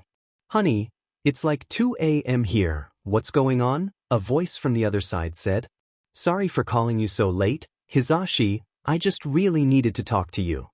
Did something happen? You remember Izuku's soulmate was struggling with self-harm, right? Yeah. And you remember that Izuku found his soulmate, but that wasn't the soulmate who was struggling with self-harm. Yeah. Did he find his other soulmate? Why? You probably won't remember him, but it's Mitsuki and Masaru's kid. What do I do? Mitsuki and Masaru know, but they're obviously not trying to help him get better if Izuku's trailing the flowers all over the place nearly every single day. I don't know what you can do in this situation. I can't believe that Mitsuki and Masaru know and are acting like they don't care. You should check that they really do know, and if they do, the least you can do is be there for him and support him in place of his own parents. Thank you, honey. You're welcome. I miss you and love you. I miss you and love you too. I hope you can get some more sleep. Hey guys. Bakugo said. Both Kirishima and Midoriya paused to see what Bakugo needed. I'm getting kinda tired. I'll go grab some extra blankets and pillows then, Midoriya said, jumping up and running out of his room. When he returned, arms filled to the brim with a comforter and a pile of pillows, he continued, one of you two can take the bed. Kirishima insisted that Bakugo take the bed, wanting him to get the best sleep he could, but Bakugo kept refusing. Judging by the deep purple shadowing underneath Bakugo's eyes, he needed whatever sleep he could get, and Kirishima knew that he had the best chance of getting the best sleep he could in a real bed. He usually liked how stubborn Bakugo was. It was a big part of his personality that Kirishima would never want to get rid of, but in moments like these, it was honestly more difficult than it was endearing. He just wanted to do anything he could to ensure Bakugo would be okay, but Bakugo was not cooperating, whether that was just due to his pride, or whether it was something else. Listen, idiot, Bakugo snapped, interrupting Kirishima. I don't want to be all alone on the effing bed while you two get lovey-dovey together on the floor. Bakugo sat down onto the pile of blankets and continued saying, please just don't make me take the bed, please. His voice was much more pleading than he would have liked. That's why he was being so stubborn. He didn't want to be alone. Is it okay if I sleep on the floor too then? Kirishima asked. Whatever, Bakugo mumbled back. Please do, he thought. Please don't make me stay alone. Bakugo stood up, helping shift around the pillows and blankets until there was enough room for 3 people rather than 2, and then immediately flopped back onto the homemade pallet as soon as it was finished. With a sigh, Bakugo's eyes fell shut, but then he felt movement behind him. He could tell by the person's build that it was Kirishima, trying to lay up against him. As Kirishima scooted forward, pressing his torso against Bakugo's back, Bakugo flinched away, causing a look of concern to immediately cross Kirishima's face. He hadn't meant to flinch, but it wasn't a voluntary motion, so it's not like it was his fault. Even if he hadn't meant to, he knew he couldn't hide it. He knew Kirishima had noticed, and maybe Midoriya too, and he really didn't want to have to admit to anything of that sort. Midoriya had seen, and quickly spoke up. Kaken. Is there any reason you do that whenever we touch you? He was quiet for a moment, as if he was thinking of how to respond, or how to avoid responding altogether. My mom would hit me sometimes when I was younger. Not hard or anything, and she doesn't anymore, so it's not that big a deal.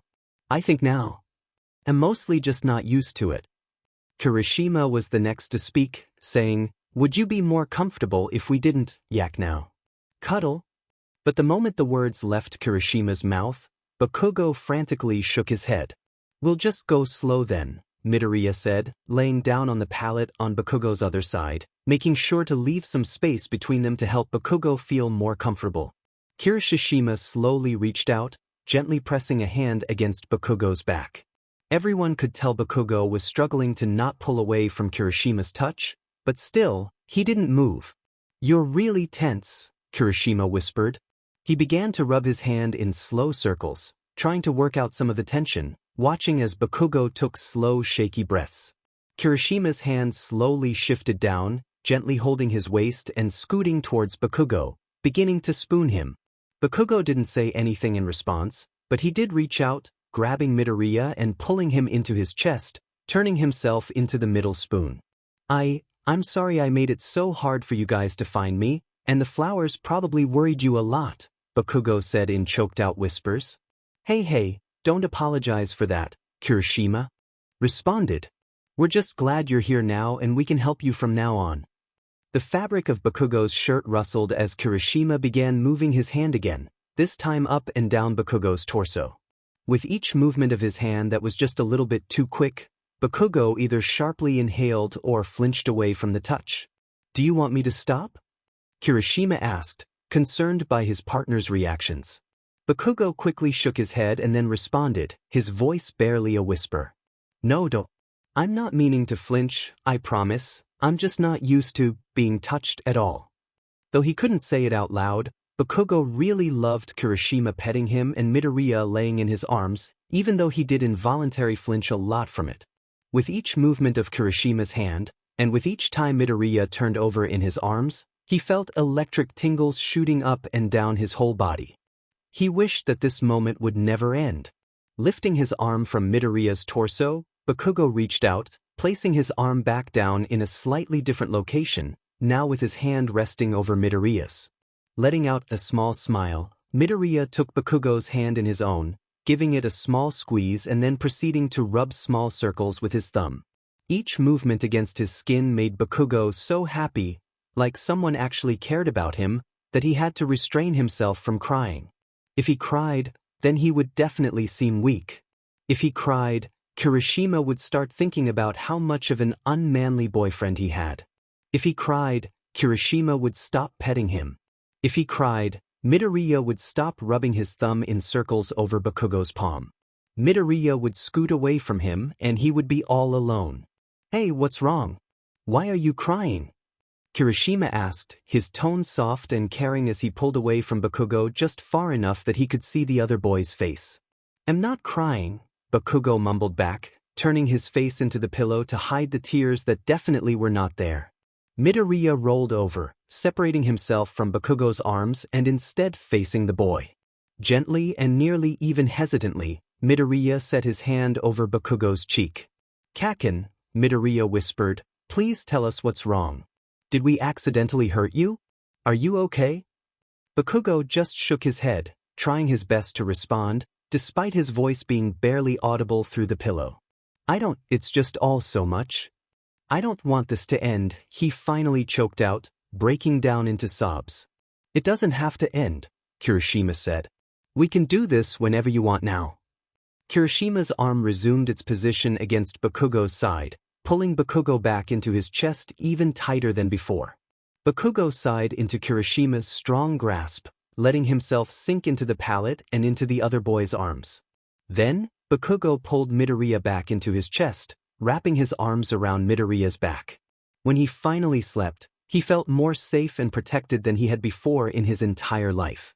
When Bakugo awoke, his back was pressed fully into Kirishima's chest, and his arms were wrapped fully around Midoriya, holding the boy tight into his own chest, similar to what Kirishima had done to him. It seemed that he was the only one awake, and he knew if he got up he would most definitely wake up at least one of the other boys, so instead he just laid silently, doing his best to not move at all. There was just a slight bit of light filtering into the room through the half-closed blinds, and Bakugo guessed that the sun had just recently started rising. They hadn't hurt so bad last night. Likely the actual damage he'd done hadn't quite registered, but now, his sides and thighs hurt like hell. The burning sensation was unpleasant at best and borderline unbearable at worst. He would say he's had worse, but the more he thought about it, the more he realized he probably hadn't had worse all at the same time as it was this time. Next to him, he felt Midoriya begin shifting in his arms.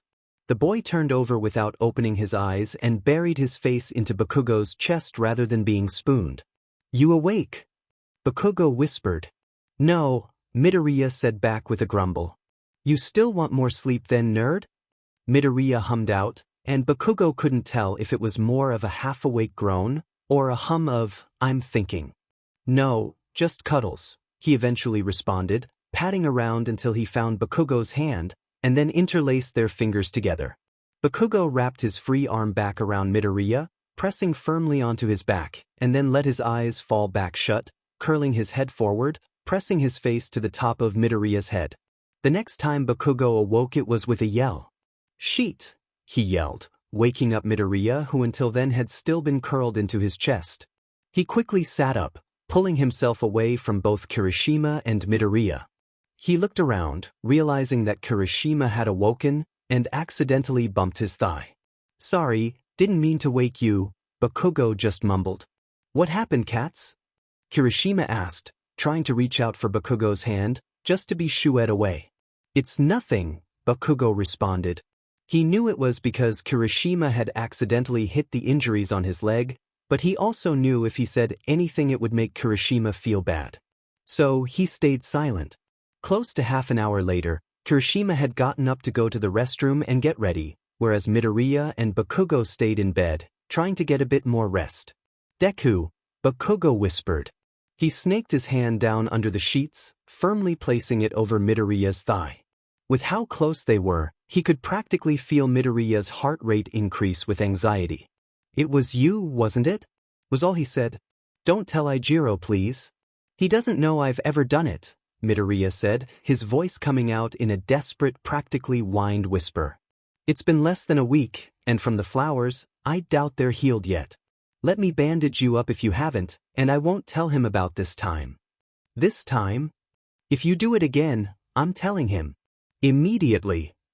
"Thank you." When Kirishima returned to the room, Midoriya said he should go ahead and get some food and that he and Bakugo would be down in a minute, to which Kirishima complied. In the bathroom, Midoriya sat on the closed toilet lid, and Bakugo knelt on the floor in front of him, a reverse of the previous night. Once Bakugo's hands had been cleaned, he pressed 2 fingers to the skin directly next to Midoriya's cuts. "What are you doing?" Midoriya asked, slightly flinching away from Bakugo's fingers. "Making sure you don't have an infection, dumbass." Bakugo placed his fingers on the opposite thigh, just to make sure for reference that the injuries were not abnormally warm or anything of the sort, which they weren't. Bakugo quickly sprayed the leg with disinfectant, spread Neosporin over Midoriya's leg, and placed a large band-aid over the injuries. "Was it because of me?" Bakugo hesitantly asked as the 2 boys got dressed. Being fully honest, no, not for the most part. I'd thought about it before you started. And if you hadn't, I think I would have done it myself instead, a long time ago. Just over the past few weeks, those thoughts have been coming back, and they did get worse when you were doing it. I just took advantage of Ijiro not being able to find out if I did it right then. I'm sorry if I've been making that worse. It's not your fault, Midoriya responded, grabbing Bakugo's hand and squeezing as he guided him out of the bedroom and towards the kitchen. "Kaken, do you think we could talk to Mr. Aizawa about your issue?" Midoriya asked as they walked to school together. "No," Bakugo's response was short and curt, trying to leave no room for debate. "I think he'll be able to help you, and help us help you. Please." Bakugo zoned out, fully ignoring the question, whether that was purposeful or not. It wasn't like he was going to inconvenience Inko by asking if she could drive them, even though he knew she would agree in a heartbeat. Despite that, he knew it hadn't been a good idea for them to walk as his legs already felt like they were on fire when they were still only halfway to school. "Cats?" Earth to cats? Katsuki? Kirishima said, waving a hand in front of Bakugo's face until he noticed he was being spoken to. What's up? You just stopped walking. Nothing, Bakugo said, taking another step forward, unable to hide his wince this time. Cat, you should have told us if it hurts that bad, Kirishima said. We could have driven. Not a big deal, Bakugo mumbled, taking another short step with another wince. Kirishima rushed ahead and crouched down in front of Bakugo. Piggyback ride? He said questioningly. Bakugo would have tried refusing, but he could tell he wasn't going to make it to school in time at this rate unless he agreed. Begrudgingly, he accepted the offer, allowing Kirishima to carry him the last few blocks to the school, but still getting off before any of their classmates had a chance to see him. After school, Midoriya stayed behind in the classroom, waiting for the rest of his peers to leave. Kirishima and Bakugo, on the other hand, sat in the hall, waiting for Midoriya to complete speaking to Aizawa. What do you need? Aizawa asked, seeming mildly annoyed that he would not be able to go home yet. We need some advice, sir, Midoriya responded. We were wondering if you may know of any tips on helping someone recovering from self-harm? Who are you referring to, Midoriya? He asked, the mild annoyance he had previously had replaced fully by extreme concern now. Well, Ikakinsu. He's Ijiro and my third soulmate. His parents already know, so you don't need to report him, but Ijiro and I just didn't know who else to ask.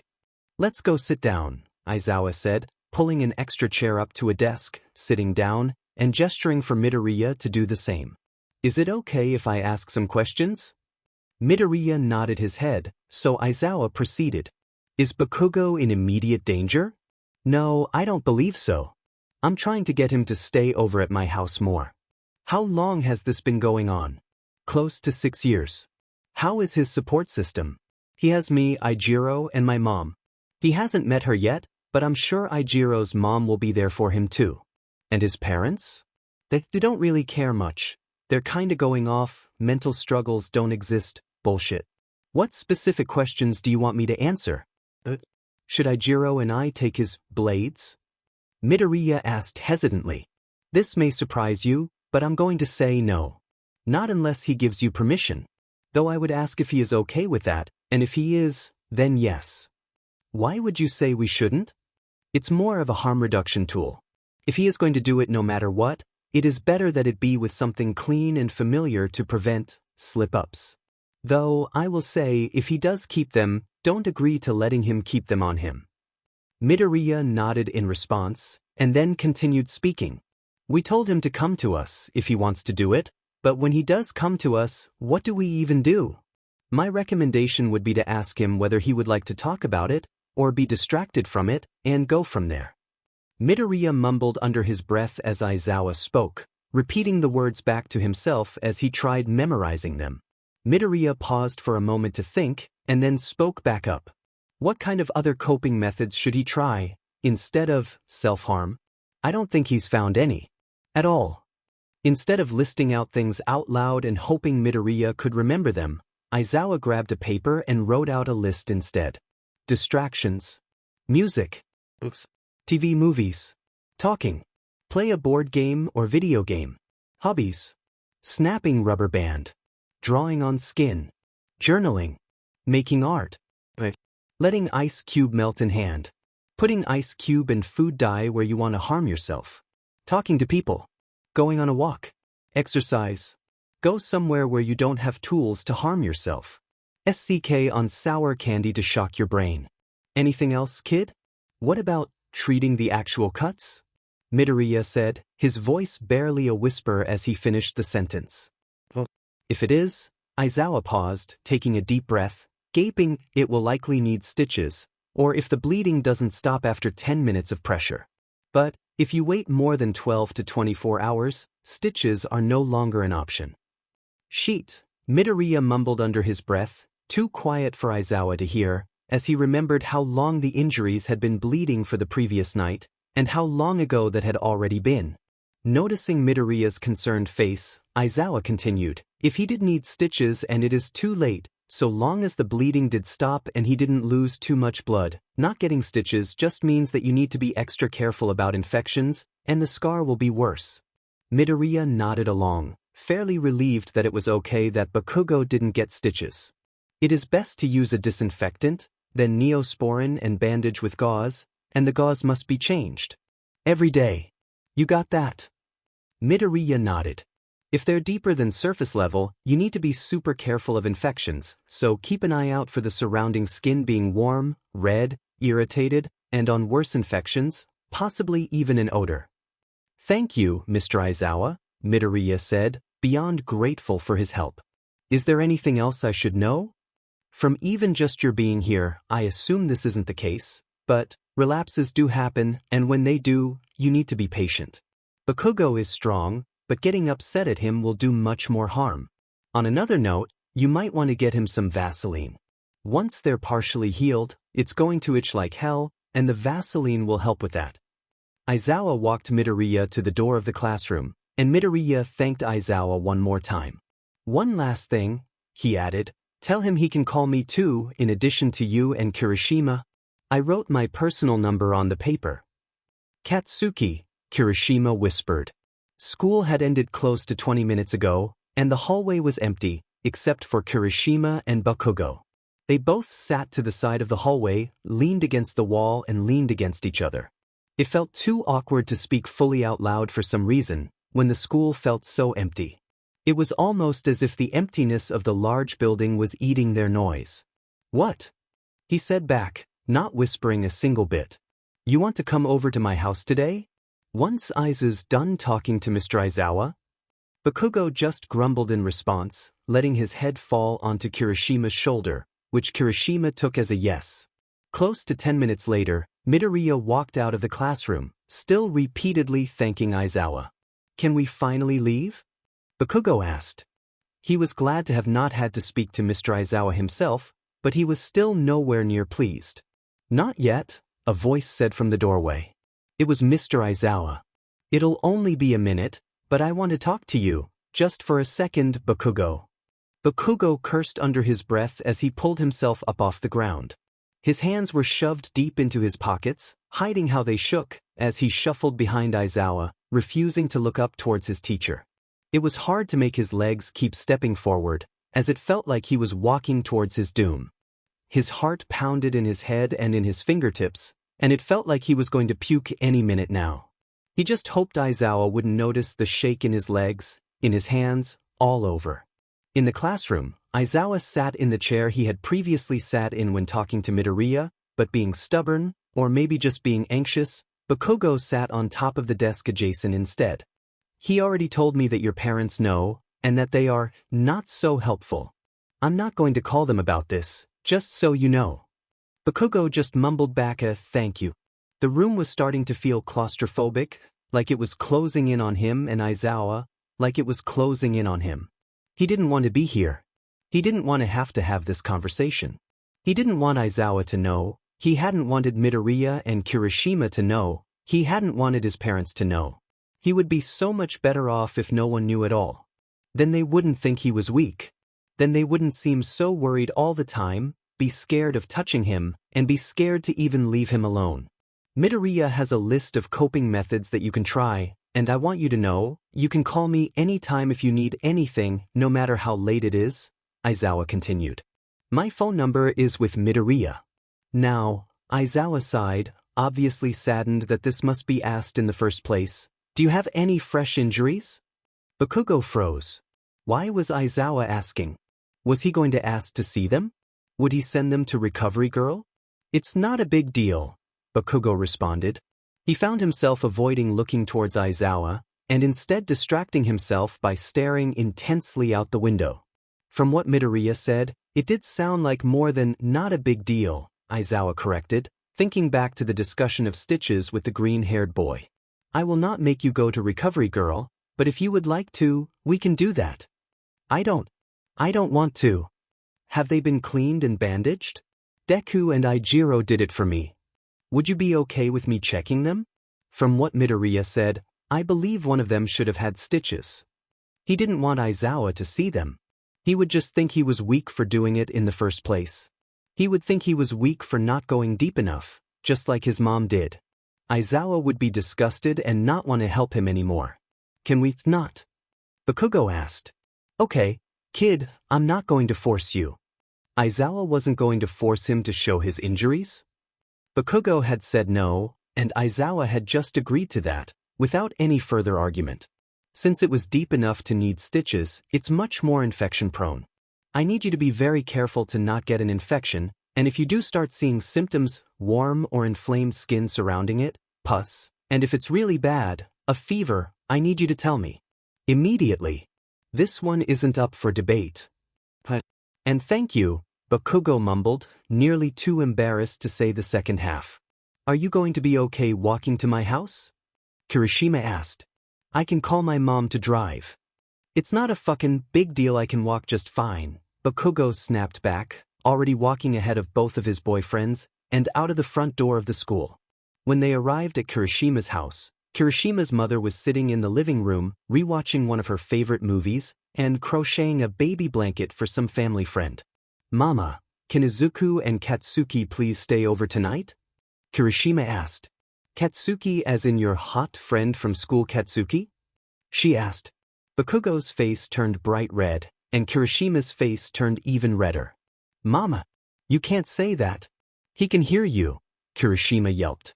So yes, your friend Katsuki, who happens to be hot then? She continued with a smirk. Kirishima loved his mother, but sometimes she could be so infuriatingly embarrassing, and he knew she was doing it purposefully. Actually, boyfriend Katsuki, who is pretty hot, Kirishima mumbled. Bakugo stepped forward, standing next to Kirishima, and gently hit him with the side of the foot, trying to get him to stop. If Kirishima kept saying stuff like that, Bakugo would turn so pink that he might actually combust. Kirishima's mother's eyes went wide, and she whispered, "Boyfriend?" She immediately stood up and walked over to Bakugo, gently wrapping her arms around him. The first time Bakugo did this, with Inko, he had been tense and freaked out, but this time was different. This time, he let himself sink into the warmth of her hug practically immediately. It's okay. It'll be okay, Kurino, she whispered. Kirishima was about to get onto his mother, assuming that Bakugo was uncomfortable. He never seemed to like being held so long, other than the previous night, when he had initiated it himself. To Kirishima's surprise, Bakugo lifted his arms, slowly wrapping them around Kirishima's mother's back, returning her hug, so he decided to not step in. Kirishima's bedroom was quite different from Midoriya's. There were obviously a few Red Riot posters scattered around, mostly just on the ceiling, but for the most part, his walls didn't seem to reflect his interests. Also, his room seemed much cleaner, with many fewer dishes and much less laundry. In the bedroom, Bakugo was the first to speak up. Your mom already knows who I am? And you described me to your mom as... Bakugo's voice faded off as the tops of his ears and cheeks began to heat up again. Well, sorry? Kirishima responded. Ijiro here had a bit of a crush on you before we knew you were our soulmate, Midoriya explained, laughing at Kirishima with how much embarrassment was showing on his face. Really? Bakugo asked, his eyes going wide in shock. Really? Kirishima confirmed. Bakugo was spending the night at Midoriya's house, as he had been doing for many nights now. It seemed that he only ever went to his house to get clothes and things he needed, but rarely actually stayed there anymore. It was partially because he didn't want to be home and his boyfriends always offered for him to stay over, but also partially because Midoriya and Kirishima didn't want him to be alone, much less be alone with his parents. This specific night, it was just Midoriya and Bakugo. They had already eaten dinner, and it was close to 11 p.m. Since it was only the two of them, they were both able to fit in the bed. Bakugo was already in bed, and when Midoriya walked out of the bathroom and towards him, he immediately started laughing. Are those dinosaur boxers? He asked. Laugh all you want, but you know I look fantastic in these, Midoriya said, lifting his shirt, Kirishima's shirt, and hitting his leg, showing off the multicolored dinosaurs scattered across a dark blue background. Midoriya's hand rested on his leg, fingers just centimeters away from his own scars. They were still red dark pink and hadn't yet turned into bumps protruding from his skin, but they were fully healed, and for that, Bakugo was thankful. He smiled at Midoriya and pushed away the painful thought of his boyfriend being covered in scars like his. It's hard to take you seriously when you're wearing dinosaur boxers and a shark t-shirt, Bakugo said. You're dressed like a 7-year-old. I know you still like me all the same, Midoriya said, climbing into the bed next to Bakugo.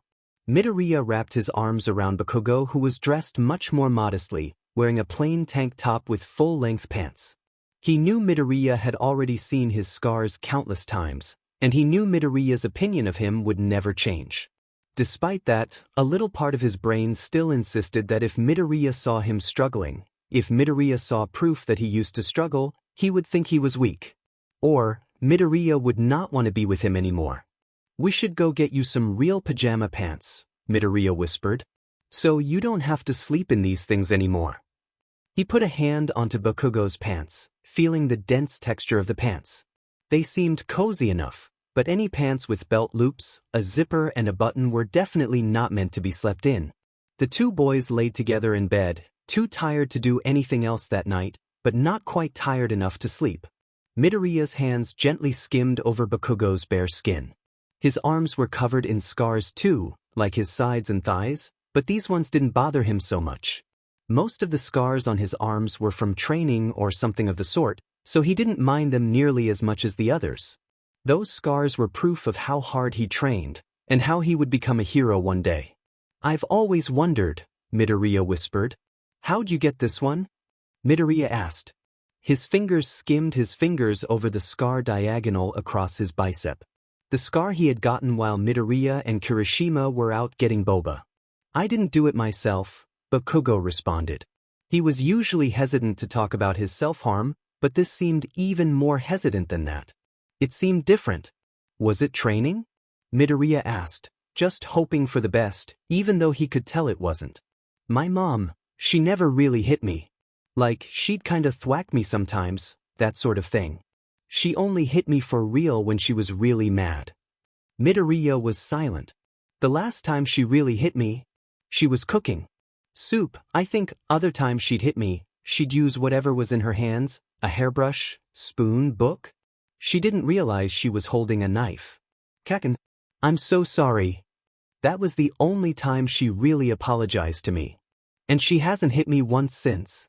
I had to get 12 stitches. Bakugo felt tears begin dripping down his face. When he first got together with Midoriya and Kirishima, he would have tried to hide it, but now he just laid there and let himself cry. Midoriya's hands rested on Bakugo's face, carefully wiping away the tears with his hands. Sorry, I know you didn't ask for a trauma dump right now. I asked, 'cause I wanted to know. You have nothing to apologize for. When Midoriya said that, Bakugo began crying harder, mumbling more inaudible apologies. It's okay, just get it all out, Midoriya whispered, holding the boy tight to his chest as sobs racked his body. Once he had calmed down, Bakugo spoke again. Your mom's really nice, isn't she? He whispered. I guess we all have to have one shitty parent. Is your dad okay then?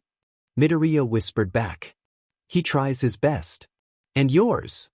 When he's home, he's good, Midoriya's voice trailed off. But I haven't even seen him in person for 4 years now.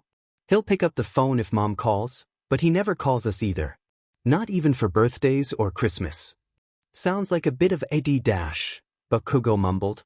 What about Ei's dad? I've never heard about him at all. Ijiro never met him.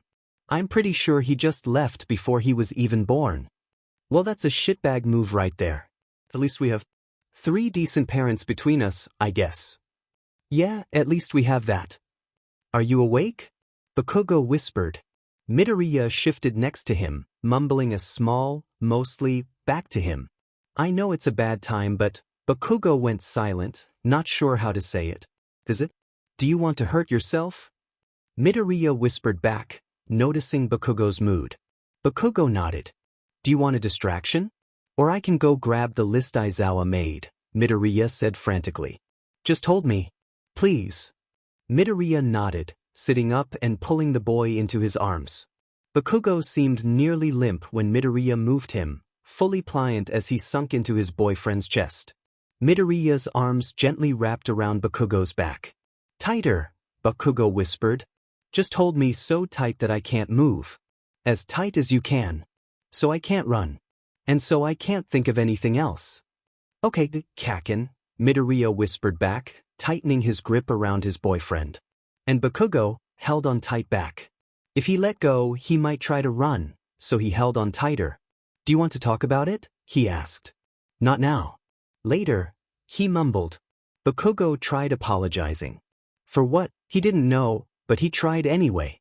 He was just met by shus from Midoriya, trying to tell him to not apologize, that he had nothing to apologize for. They held each other for what felt like hours, until they were both so tired that they could barely keep on holding each other.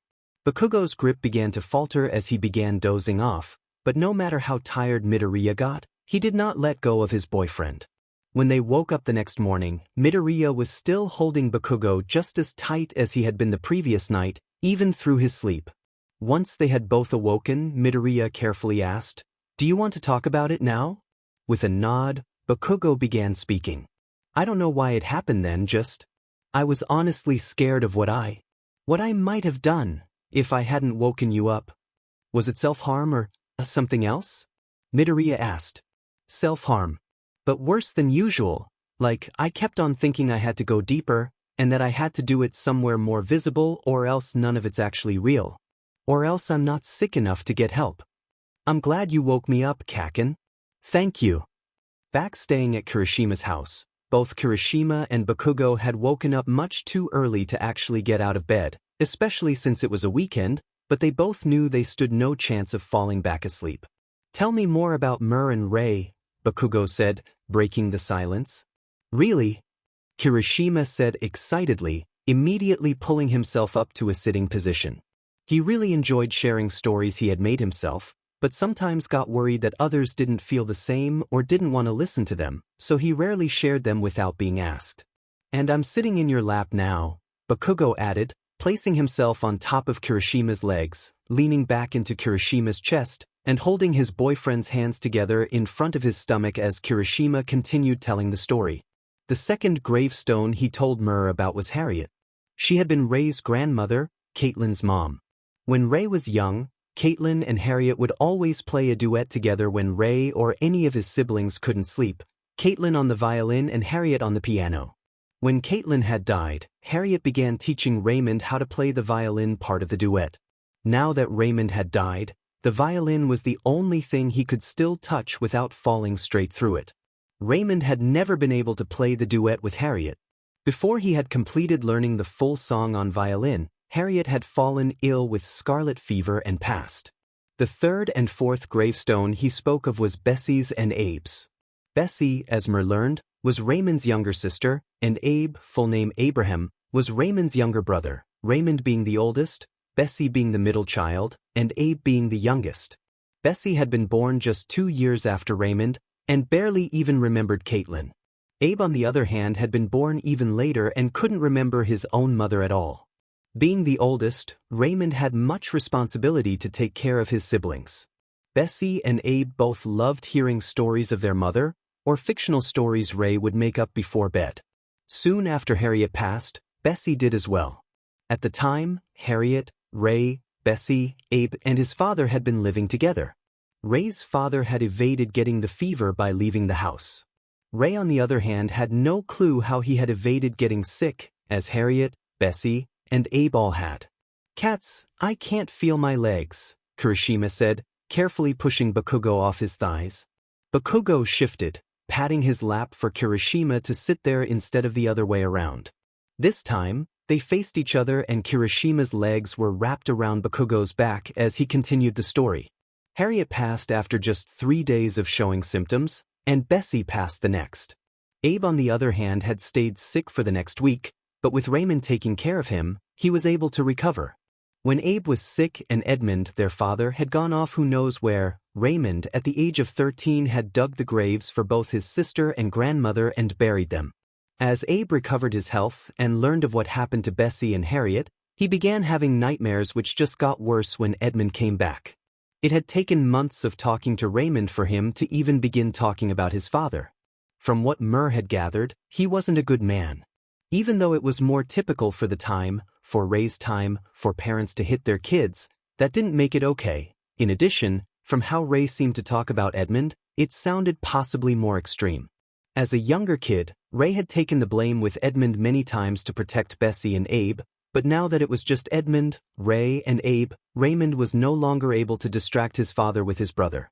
Raymond was still only 13 and Abe was 8, and the toll his father's treatment was taking on him was becoming more and more visible. Each night, Raymond and Abe would lay together, Abe crying his eyes out into Raymond's chest, and Ray laying silently, just holding his little brother.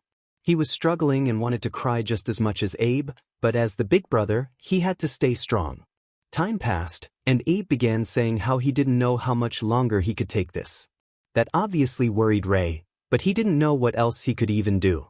Whenever Mur would ask how Abe, Edmund, or Raymond himself had died, Ray would refuse to talk any more about that portion of his past.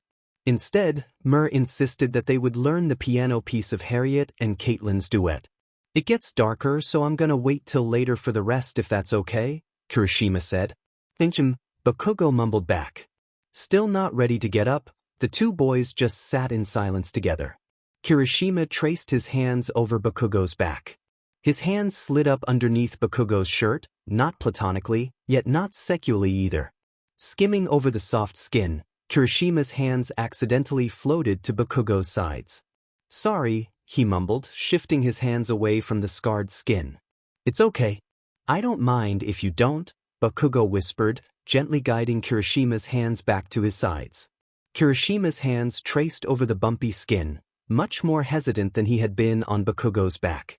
In a way, he was thankful for Bakugo's scars, because they were scars rather than the cuts they had been, and they proved he was getting better. Even if he may still have more slip-ups, they proved he had survived. "Sometimes, people act like they're not there, which can be nice," Bakugo whispered, setting his hand on top of Kirishima's, "but sometimes it's nice to be reminded. If they weren't there, that would mean none of the bad stuff ever happened. When people ignore them, sometimes, it makes me feel like that's 'cause there's not enough scars." So, recognizing the scars. It recognizes the bad stuff, but it also recognizes you getting better, Kirishima whispered. "Exactly. I'm glad," Kirishima whispered. His hands continued skimming over Bakugo's soft skin, over scars and over scarless skin, over defined muscles. "I'm glad you're getting better. I'm glad that you're getting more comfortable in your own body. I'm glad you're here with us now." Bakugo was home, just for one night, as he had been doing once a week or so, 'cause it wasn't like he could just move out of his house and never see his parents again. Midoriya didn't know what was wrong with him, but he just couldn't stop himself from spiraling. He couldn't call Kirishima, he just couldn't tell Kirishima he was still thinking about harming himself. And he definitely couldn't tell Kirishima that he had done it before, and he was about to do it again. Like blade already in hand and pants pulled down about to do it again. It wasn't like he could call Bakugo either. Bakugo needed his sleep, and with his mental state, Midoriya didn't want to put this on Bakugo. Before he even had a chance to think of the consequences, his legs were covered in angry red marks. It felt like his legs were burning and Midoriya couldn't stop crying because he couldn't believe how badly it hurt. He couldn't believe how long Bakugo had stood this pain, because the damage to Midoriya's legs right now wasn't even close to a fraction of what Bakugo had done to himself over just the past year. He sobbed, the tears would not stop, and Midoriya couldn't breathe. His phone dinged, and he could see a message from Bakugo. "I'm coming over," was all it said. 10 minutes later, Midoriya's bedroom door quietly opened, and Bakugo stepped in, shutting the door behind him. "I locked your front door behind me. You should really lock that before you go to bed," Bakugo said. He knew it was just because Inko was working a night shift, and she frequently forgot her keys, but saying that was much easier than talking about why he was there in the first place. "What happened?" "I just couldn't stop thinking." Bakugo sat down next to Midoriya, pulling a first aid kit and a pile of already stained washcloths from his bag and pressing them down onto Midoriya's thighs, trying to soak the blood. "It hurts," Midoriya rasped, trying to hold back his tears, and not succeeding as they fell down his face, caressing his cheeks. "Please, stop, it hurts," he cried. "Bear with me, Izuku. Trust me, it'll hurt a lot worse if you get an infection." "I'm trying, but it hurts so bad," he sputtered out as Bakugo added an extra layer of cloth, continuing to put pressure on the wounds. Bakugo lifted one hand to Midoriya's face, wiping away the tears and brushing the hair from his eyes. "You're strong, you'll be okay. It'll be over soon," he whispered. When Mikoriya's legs were covered in gauze, and both boys were comfortably wrapped in a blanket, Bakugo spoke again. "I was up," he said. "You should have called me." "I'm sorry." Midoriya leaned over, letting himself lay in Bakugo's lap. Bakugo ran his fingers through Midoriya's curly hair. "Ijiro needs to know about this," Bakugo said. "It's happened 2 times now, and he still doesn't know that you've ever done this." Midoriya tensed in Bakugo's lap. "I can't do it. I can't tell him." "I'm not saying you have to tell him today, tomorrow, but you can't keep it from him forever." "What do I tell him tomorrow?" "He'll still see the flowers," Midoriya asked. "I'll cover for you," Bakugo said, even if it was against his better judgment. He remembered the last time this had happened, and he had said if it ever happened again, he would go tell Kirishima, but here he was, doing the exact opposite. Bakugo continued, "But you need to call me next time you feel like this, and you need to tell him eventually." "Thank you, Kaken," Midoriya whispered, nuzzling his head into Bakugo's hand and shutting his eyes trying to get some sleep. At 6 a.m., Midoriya was asleep in Bakugo's lap, and Bakugo's phone began ringing. "Hey Ijiro," Bakugo said, picking up the phone. "Are you okay? What happened?" "Oh right. I'm with Izuku now. He already bandaged me up." "And what happened?" Bakugo was silent for a second as he tried to think of something to say. "My mom was just yelling a lot again. Not at me, but she was in a bad mood and I couldn't deal with it. I'm okay now though." "Are you sure? It looked like the flowers were—" Kirishima paused, thinking about his phrasing. "There were a lot of flowers. Like more than usual." "Sheet," Bakugo thought. He'd forgotten about Midoriya being a bit heavier-handed than he was. "Really? I didn't notice," Bakugo said, trying to bullshit his way out of the situation. "I must have just been extra tired or something. Be careful, please." Midoriya woke up just as Bakugo was saying bye to Kirishima. "Did you tell him?" Midoriya whispered. Bakugo shook his head. "I said I'd cover for you. I wouldn't tell him without letting you know before at the very least." Midoriya just hummed a thanks. "Do you need to go into school late today?" Midoriya shook his head, pulling himself up from Bakugo's lap where he had slept the previous night. 15 minutes later, they were both on their way to school.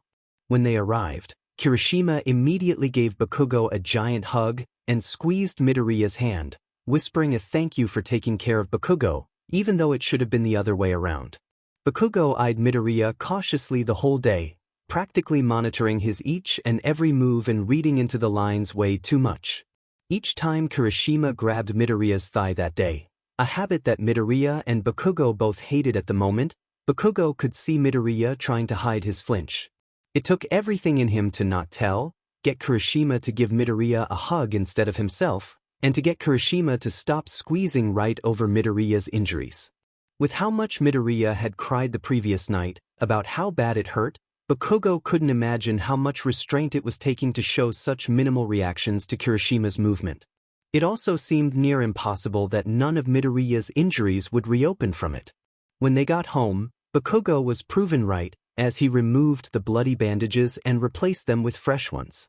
Midoriya could not be more thankful that Kirishima had not noticed the petals falling from his own pants or the ones from Bakugo's. "I'm sorry about this," Midoriya mumbled. "You're already dealing with enough on your own dash," he began rambling.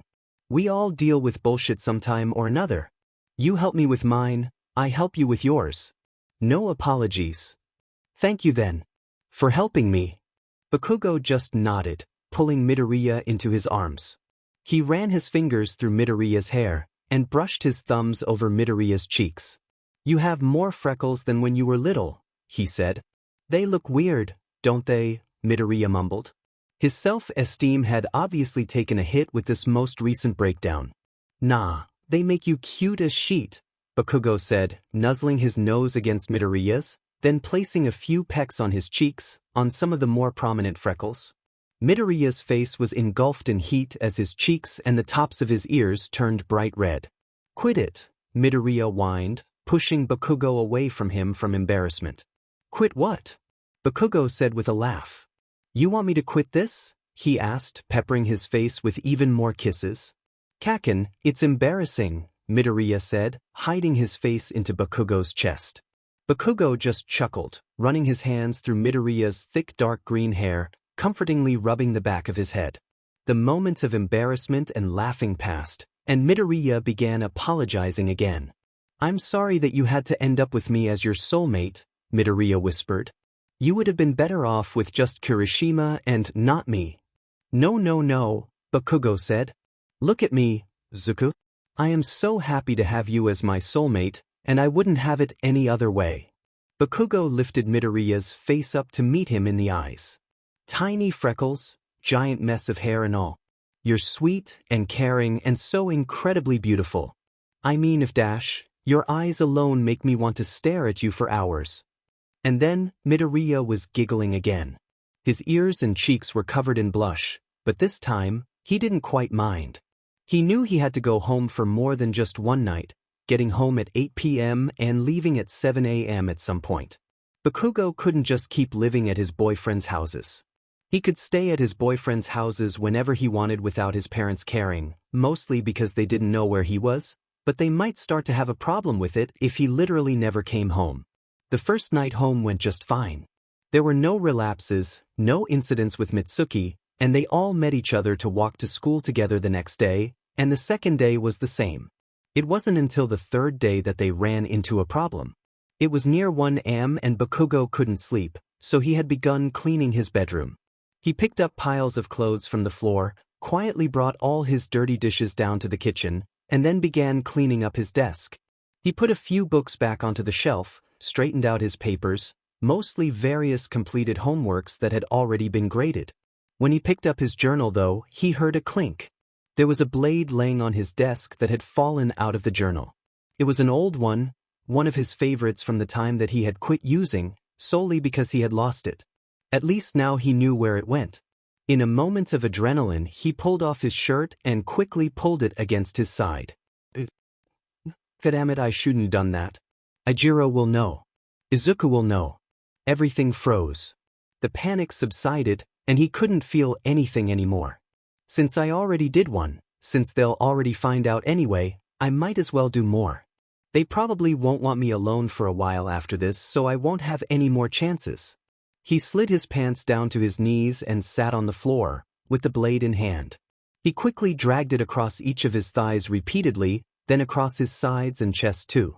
Each time, he tried to go just a bit deeper, each cut taking a second longer to turn from white to red than the last. Between the exhaustion and blood loss, Bakugo ended up passing out on the floor of his bedroom, a puddle of dark red surrounding his legs. When Midoriya awoke, something felt off. He laid in bed for a moment, then noticed something itching at his thighs. He lifted the covers to see a large pile of flowers, much larger than it had usually been, before Bakugo was trying to get clean. Midoriya immediately grabbed his phone off his nightstand and called Bakugo, but the call went to voicemail. He called 2 more times and the same happened, so he hopped out of bed, quickly throwing on his school uniform, writing a note for his mother, grabbing his school bag and running out his front door. It took him 5 minutes to reach Bakugo's household. He was about to knock on the front door, but once he realized that Mitsuki and Masaru were probably home, he thought better of it. Walking around the side of the house, Midoriya made his way to Bakugo's window. He couldn't quite see inside, but he still knew which window it was. He tapped on the window, quiet at first, but every few seconds he would knock a bit louder. "Shut the F up," Bakugo yelled from inside. "Kaken, it's me. Open your diamond window," Midoriya yelled back. Midoriya couldn't hear what Bakugo said next, but he could tell it was some sort of series of curses. A few moments later, Izuku could hear the window creaking open, and then a grumble of "come in" coming from inside. Midoriya struggled to pull himself up, but once he got his arms over the windowsill he was able to pull himself the rest of the way inside, only scraping up his knees on the brick a tiny bit.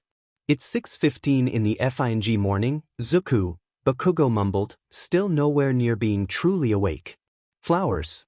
There were so many flowers, Kaken." Midoriya began to cry as he stepped forward, pulling Bakugo into his embrace. Since it was still so early, The room was nearly fully dark. Midoriya couldn't see Bakugo's injuries, and he couldn't see the puddle of blood on the floor. He led Bakugo to the bed, having him lay down, and then sat down just next to him. "Tell me what happened?" Midoriya asked. "I was cleaning and found an old blade. I did it without thinking." "How much sleep did you get? You must have been up pretty late." "I dunno, like 3 hours or so?" "Let's get you back to bed for a bit before school then," Midoriya whispered, pulling the blankets over Bakugo. Midoriya knew he couldn't let himself fall asleep. He didn't want Bakugo's mom to see that he was here, so instead, Midoriya sat on the floor, holding Bakugo's hand, rubbing circles into his palm while he went back to sleep. The window was still open, and a gentle, comfortably warm breeze flowed through the room. The room was near silent, and all Midoriya could hear was the light rustling of trees outside the window and Bakugo's shallow breathing. Close to half an hour later, Bakugo's phone began ringing and Midoriya scrambled to grab it, hoping he could get it before it woke Bakugo up. When he picked up the phone, a photo of Kirishima and the contact name Shitty Hertz 3 flashed across the screen, so he quickly hit accept call. "Katsuki, what happened?" Kirishima frantically asked. "It's me," Izuku responded. "Kaken's asleep right now." "Is he okay?" "I haven't checked the injuries yet, and he didn't get much sleep, but he's safe. I'm pretty sure it was a little while ago, 'cause I had to wake him up by banging on the window." "Should I come over?" Kirishima asked. "No, I think it'll be okay. I don't want his parents to realize we're here. I'll call to keep you updated, okay? Just check his injuries for me, okay?" There were a lot of flowers. Midoriya agreed, saying he'd see Kirishima soon, and hung up. "Kaken," Midoriya whispered, gently shaking the boy's arm. "What?" He whined, stretching out the word. "You don't have to get up, you should keep napping if you want, but I need to check your injuries, okay?" Bakugo just grumbled in response, just hoping that Midoriya wouldn't turn the lights on too bright so that he could still rest a bit longer. Thankfully, Midoriya just turned on one lamp, not bright enough to hurt Bakugo's eyes, but still light enough to be able to see. Now with a bit more light, Midoriya could see the puddle of dried blood on the floor, but he knew it wasn't the time to worry about that. Midoriya carefully pulled the blankets down, revealing Bakugo's uncovered torso. Since he had just passed out on the floor and not woken up until Midoriya arrived, he had never had a chance to put his clothes back on. Midoriya's eyes scanned over the wounds covering Bakugo's torso. None of them seemed to be in need of stitches. The blood over them had dried into a rusty, flaking dark brown. He knew they needed to be cleaned, but he wasn't sure he could leave the room to get the supplies without running into Mitsuki. Midoriya moved the blanket to recover Bakugo's torso and proceeded to uncover his thighs. Midoriya stared for nearly a full minute, practically in shock. Blood still slowly seeped from some of the wounds, it had even soaked onto the bed sheets, and they were worse than he had ever seen on Bakugo. He looked up to his boyfriend's face, but couldn't decipher any emotion from him, as he had already fallen back asleep. Midoriya could tell, just from looking, that Bakugo was going to need stitches. With the blood still slowly seeping, Midoriya found a dark t-shirt in the closet and pressed it to Bakugo's thighs to hopefully help stop the bleeding. Replacing the blanket over Bakugo's legs, Midoriya reached for his phone and called one of the few numbers he had memorized. When he heard the phone pick up, he immediately started talking. "Mr. Aizawa, can Bakugo and I come in early today?" "What happened, Midoriya?" Aizawa asked, obviously concerned from his tone of voice. He relapsed and I think I need your help for the medical care. It's pretty bad, but he'll refuse going to Recovery Girl, 'cause he says it makes him want to do it again. I'll be at the school by 7, and you two can come anytime after then." "Thank you, Mr. Aizawa." Looking over to the clock, Midoriya saw that it was already 6. "Kaken, we need to get up," he whispered, helping him sit up. Midoriya helped Bakugo pull on a hoodie, and then stood up to step into some sweatpants he had made sure were black. He shoved Bakugo's uniform into his backpack to change into later. "We're leaving early, okay?" he whispered, and Bakugo just numbly nodded. "You go on through the house and meet me out front," Midoriya said, already heading towards the window. Midoriya stood in front of Bakugo's house for 4 minutes before Bakugo walked out holding 2 granola bars for their breakfasts. "Piggyback ride?" Midoriya asked hesitantly. He really didn't want Bakugo moving his legs so much before they were even bandaged, but there was only so much he would be able to do about it. Bakugo shook his head, mumbling something about being fine, and began walking towards the school, wincing with each step. Thankfully, Bakugo's house was the closest to UA out of all three of their homes. It took much longer than usual with Bakugo's decreased speed, but they still arrived at 7:15. When they arrived, Aizawa was waiting for them, standing next to the main entrance. "Why is he here?" Bakugo mumbled. "I called him, 'cause the cuts on your legs were just really bad, and I can't take care of them myself. That's why we're here so early." Bakugo had barely been paying any attention to what had been going on around him, and even now, after walking to school, everything still felt foggy. "Let's go up to the nurse's room, okay?" Aizawa said. "Recovery girl isn't here, is she?" Bakugo whispered. He really didn't want to have to deal with that. No recovery girl. Just normal medical care," Midoriya responded. In the nurse's room, Aizawa instructed Bakugo to sit on the bed. "Midoriya said that you had a relapse?" he said. Bakugo nodded, not looking up at the man. "That's okay, kid.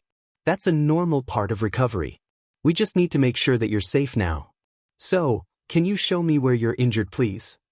Bakugo lifted the bottom of his hoodie, then mumbled, "And thighs.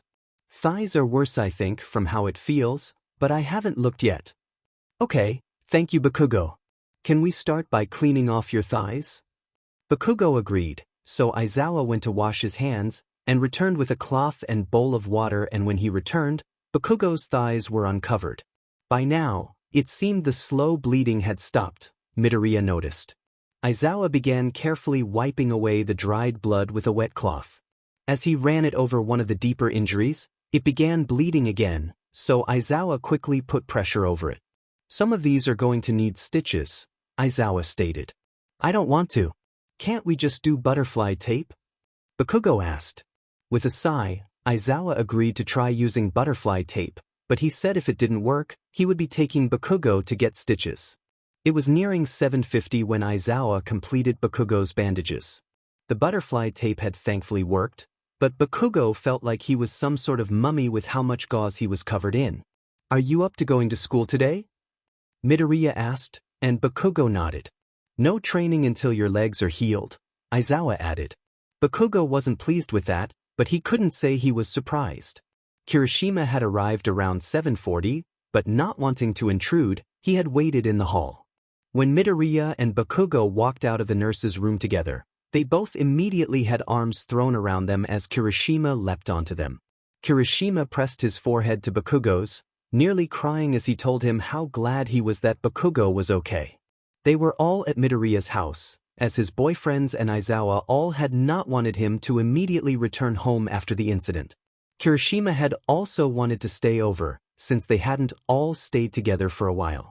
Kirishima sat cross-legged with Bakugo in his lap, facing each other with their arms wrapped around each other's necks, waiting for Midoriya to get out of the shower.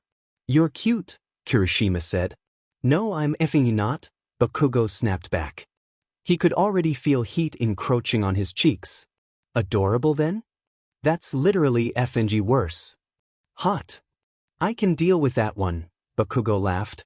Kirishima leaned closer to Bakugo, and his heartbeat began beating faster and faster. "Can I?" Kirishima whispered. He was close enough that Bakugo could feel the warm breath on his cheeks. Kirishima hadn't planned for this situation to arise, but now he was quite thankful that he had recently used mouthwash, or else he would be spending this whole time worrying over whether Bakugo thought his breath smelled bad. "Please." And then Kirishima's lips were on his. For a split second, Bakugo froze. He didn't know what to do. Was he supposed to lean into the kiss? Where were his hands supposed to go? Had he brushed his teeth well enough that morning? Then he melted into the kiss. Kirishima's hands snaked around Bakugo's head, running his fingers through Bakugo's hair, and holding the back of Bakugo's head, pulling him in deeper. "Hey, no fair. Who said you got to kiss him first?" a voice yelled. Kirishima and Bakugo pulled away from each other, looking over to see Midoriya in the doorway, just out of the shower. They couldn't speak for a moment, both still breathless as Midoriya walked over to them grinning. He was wearing one of Bakugo's t-shirts and some random shorts, and a towel laid over his still soaking wet hair.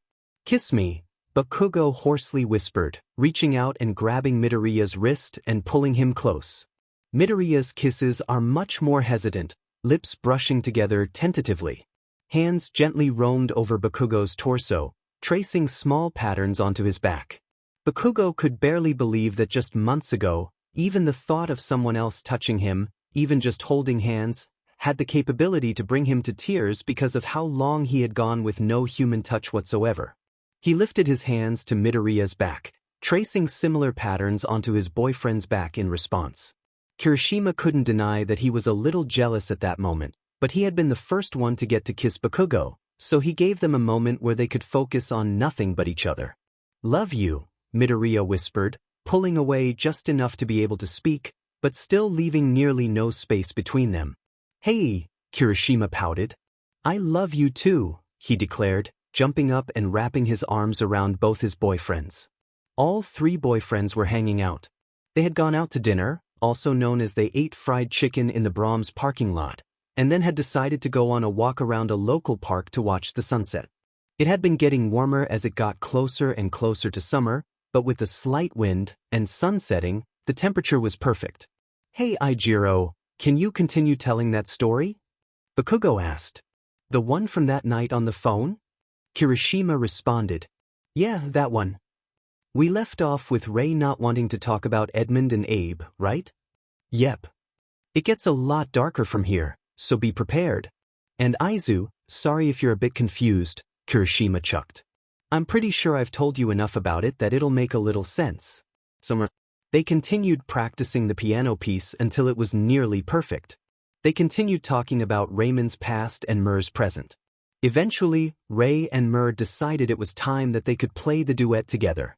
For some reason, it felt like this was a goodbye, and both Raymond and Mur knew it.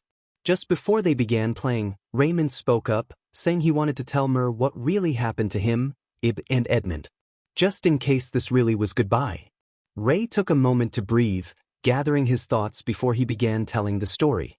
It had been a nice day, a bit cloudy, likely about to rain within the week, but the temperature was like those perfect fall days where you can't even think about being inside because of how nice it feels outside. Raymond had been outside, working on the east side of the cabin, tending to their garden, and Abe had been on the west side. When Raymond walked around to the other side of the building, Abe was no longer anywhere to be seen. Before he knew it, he heard screaming. Abe's screaming, coming from in the forest. He began running, knowing what he would find. Edmund was always in a worse mood this season, since it was around the time Caitlin passed.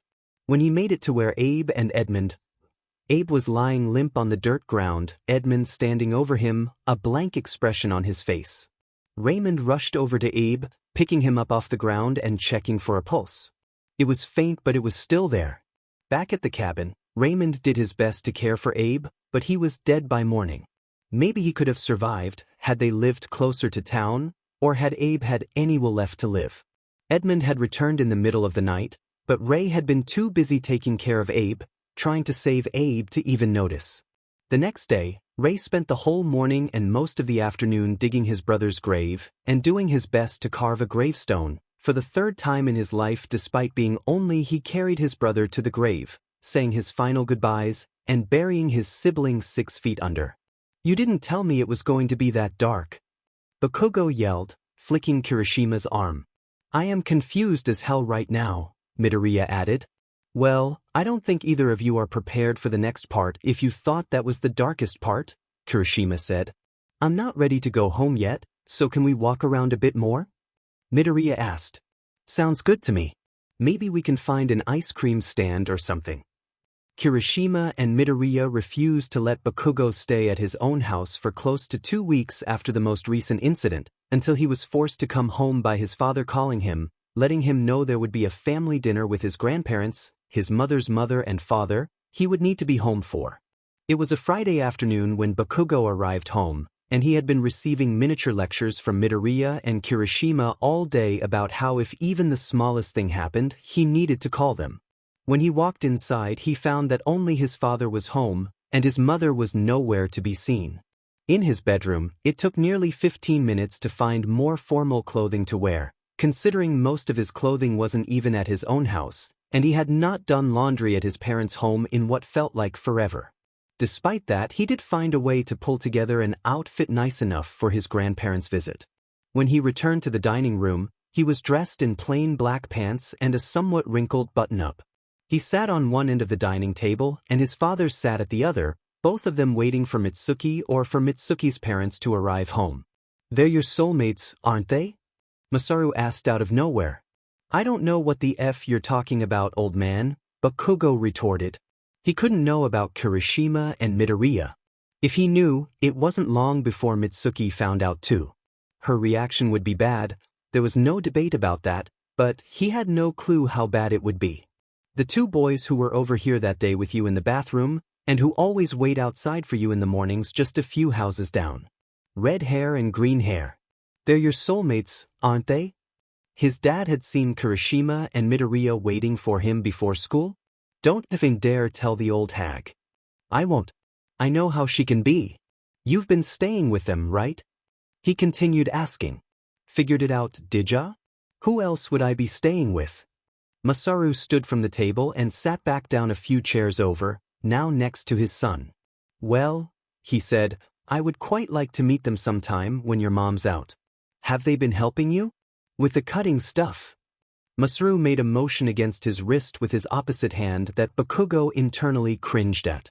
He never understood why so many adults did that. It was annoying enough when they always called it cutting, like no one else hurts themselves in different ways, but even more so when they just had to add the imagery along with their speaking. Bakugo never even self-harmed on his wrists, yet that's always the motion his father did any time the topic was brought up. Bakugo was silent for a moment before responding with a simple "he." After another moment of silence, Bakugo continued saying, "They've really helped me a lot. I don't know what I would do without them. I'm glad for that. I'm glad you found someone who can help you. Katsuki, have you found your soulmate yet? Is she beautiful?" Bakugo's grandmother asked. "No soulmate yet, Grams." Bakugo responded. If he couldn't tell his mom about his soulmates, he sure as hell couldn't tell his grandma.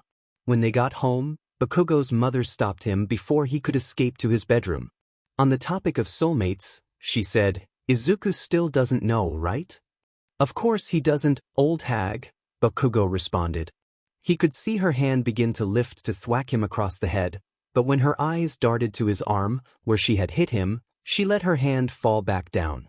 "Good," she snapped. "Because I will not have a little fgot son living in this house." Bakugo just nodded, excusing himself, and walking back to his bedroom. She will not have a little fgot son living in this house. He wasn't just going to magically turn straight, and he couldn't exactly fully move out. She was going to have a little FG son, no matter what anyone did. She won't have a little FG son living in this house. But she can have a little FG son dead in this house. He knew that train of thought was illogical, but that didn't stop his line of thought in any way. Bakugo had everything he needed in his room. He had kept it for years, in case of emergencies, but now, that didn't bode so well for him. He pulled the little box out of the closet, opening it, revealing a rope, already tied, a bottle of pills, and a knife. As he emptied it onto the floor, he began shaking. He didn't want to do this. Bakugo scooted as far away from the pile of stuff as he could. It felt as if he was there for hours, shaking and rocking back and forth, just trying to convince himself to not do it. He didn't want to, he really didn't, but when he had everything he needed to so close, it was much harder than he would have expected. He couldn't take this panicking any longer. It was already nearing 2 a.m., and Bakugo knew he should call Midoriya or Kirishima, but it was late, and he didn't want to wake either of them up. He reached for his phone and instead began dialing his most recently added contact. "Who is this?" the groggy voice said from the other side. "Bakugo." "Katsuki," he responded quickly. "What's going on, kid?" Aizawa immediately sounded much more alert and much more concerned. "Can't be alone right now. Do you need me to come get you? Or do you just want to talk?" Aizawa asked.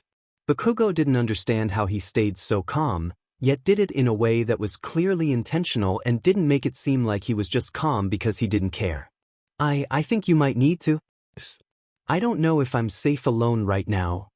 Where are you right now? I'm at my house. Can we meet outside? I don't want to wake my mom. Bakugo gave Aizawa his address, and then quietly snuck out in front of his house, sitting out on the sidewalk. 7 minutes later, Aizawa was standing in front of Bakugo and helping him up off the concrete. Do you want me to take you to Midoriya or Kirishima's house? Aizawa asked. His arm was wrapped protectively around Bakugo's shoulder, halfway supporting the boy's weight. No, can I just stay with you? Okay, kid, Aizawa said with a sigh. He honestly would have felt more comfortable had Bakugo stayed with someone he was closer to like his boyfriends, but if this was what he would rather, Aizawa would comply. It's gonna be a little bit of a walk. Is that okay with you? Bakugo just nodded. They walked through the dark neighborhood, Bakugo leaning into Aizawa for support. At first Aizawa had been concerned that he was injured, but soon realized that Bakugo was just exhausted, having barely slept since the night previous, at least. Aizawa didn't ask what happened that made Bakugo need to call him in the first place. He wanted to give Bakugo a chance to bring it up himself instead. When Bakugo did speak up, Aizawa thought it would be to tell him what was wrong, but instead the boy had said, I'm sorry for making you come get me in the middle of the night. There's nothing to apologize for, Aizawa responded. I gave you my personal phone number for a reason. Bakugo didn't speak again until they arrived at Aizawa's apartment. When he went inside, he was instructed to sit on the sofa. Would you like some tea? Aizawa spoke from the kitchen. Sure, Bakugo responded. He sat on the sofa, scanning his eyes over the dark room. There was at least a week's worth of empty coffee mugs scattered across the living room. He felt a funny tickling on his legs, and looked down to see a cat. He reached down, beginning to pet them, when a voice spoke from the doorway. Her name's Miso, Aizawa said, standing in the doorway, and holding 2 mugs. He walked over, handing one of the mugs to Bakugo. It's supposed to help you sleep. Thank you. What happened, kid? Aizawa found a seat on the sofa, next to the boy, but with a comfortable amount of space between them. I didn't relapse, Bakugo responded, refusing to look anywhere in the direction of his teacher. My mom was being an old hag and said she didn't want Afghot's son living in her house. So I thought I could give her Afghot's son dead in her house instead, he whispered. I called you before I did anything. I just knew if I stayed alone much longer, I would have done something. What your mother said to you wasn't okay. It says nothing about you and what you're really like. All it does is prove what a horrible mother she is. He watched as Bakugo took a sip of his tea, not responding, but still obviously listening. Did you do anything before you called me? Bakugo stayed silent for a few moments, still drinking his tea, before he answered. I got out the stuff to do it. I didn't do anything with them though. Aizawa said, requesting clarification. Not self-harm, more like the final it. Do you still want to right now? No. I don't think I really wanted to from the beginning, but I especially don't now. Nodding, Aizawa gave Bakugo a small smile and wrapped his arm gently around the boy, trying to give him a quasi-hug without scaring him. I'm glad you remembered to call me kid. Bakugo just hummed. How are you feeling? Bakugo paused, not about to kill myself but not great. What do you want me to do? Aizawa tightened his arm around Bakugo's shoulders. Can we just sit? Maybe turn on some cartoons? Or just trashy TV? Okay kid, we can do that. Aizawa pulled away from the boy, standing up to grab the TV remote. When he returned to the sofa, he picked Miso up and set her in Bakugo's lap, and returned to Bakugo's side. Where's Kaken? Midoriya asked. Kirishima was standing at the corner where they usually met, but Bakugo was nowhere in sight. Midoriya reached for his phone to call Bakugo, but instead saw a message. Don't wait for me, I'll be at school early today. Delivered 4:12 a.m. They were both concerned from that message, sensing that something was wrong, and quickly began heading for the school. When they arrived, Midoriya sent a message asking where Bakugo was when they found he was nowhere to be seen in the classroom. Within a minute, he got a response saying, Teacher Lounge. When the 2 boys walked into the teacher lounge, they found that their boyfriend was sitting on the sofa, a cat in his lap, and Aizawa drinking a mug of coffee just next to him. "What's going on, cats?" Kirishima asked.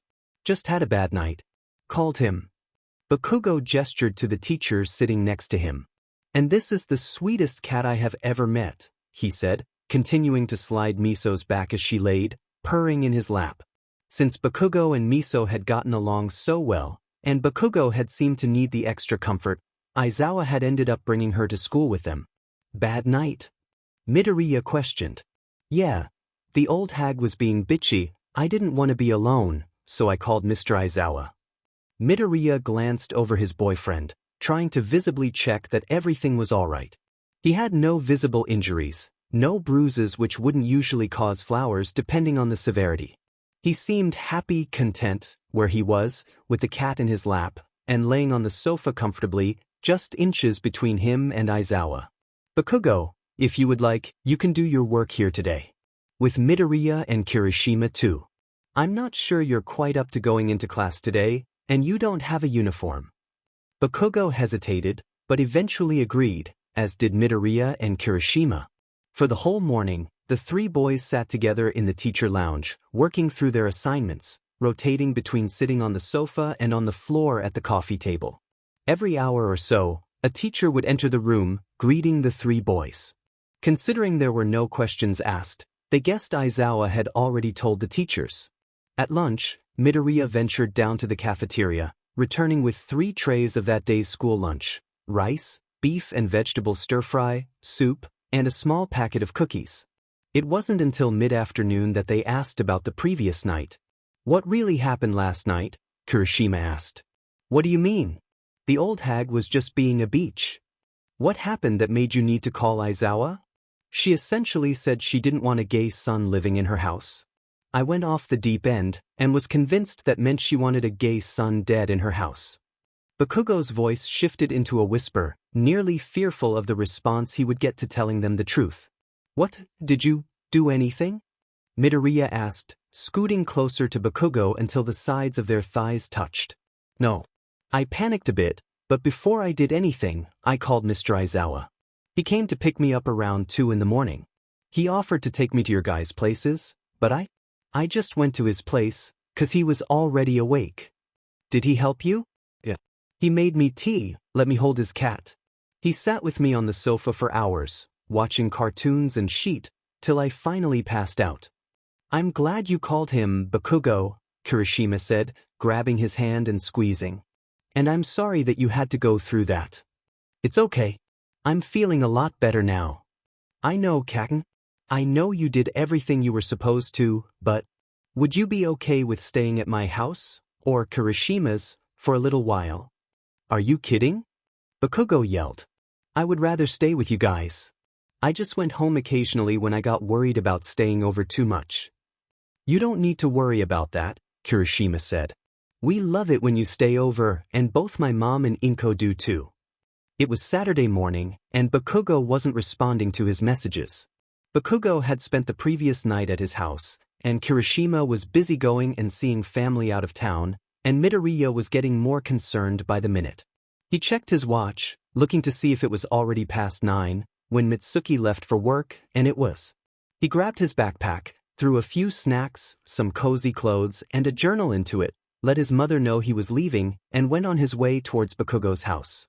Summer was nearing, and Midoriya was glad it was still so early in the morning, because he could tell that it was not going to be a nice day to be outside. When he knocked on the front door, he was greeted by Masaru. "Izuku," Masaru said, his voice masked with a questioning tone. He stepped to the side, allowing Midoriya to step inside. Masaru had obviously recently gotten up, with his disheveled hair, nearly full cup of coffee, and the bathrobe, t-shirt, and plaid PJ pants. "Yes, sir, I am," Midoriya responded. "Katsuki's soulmate?" he asked, then corrected himself by saying, "One of Katsuki's soulmates." "You know? That he has 2 soulmates?" Midoriya whispered. "Yes, I know. And I know he's been staying with you, and the red-haired kid. I wanted to thank both of you for taking care of him. He seems to really need that time away from here." Midoriya nodded along, a small smile creeping in on his face as he realized how truly different Mitsuki and Masaru were. I'm assuming you're here to see him. I think he's still sleeping, but he won't mind if you go ahead and go in. It's the last room on the left. Thank you, Mr. Bakugo, Midoriya said, and then shuffled off towards Bakugo's bedroom. Kakin you up? Midoriya said, standing just inside the doorway. It was still early, but with the time that Bakugo went to bed, it was rare for Bakugo to sleep past 6:30, even on weekends. Bakugo grumbled back, pulling the covers over his head.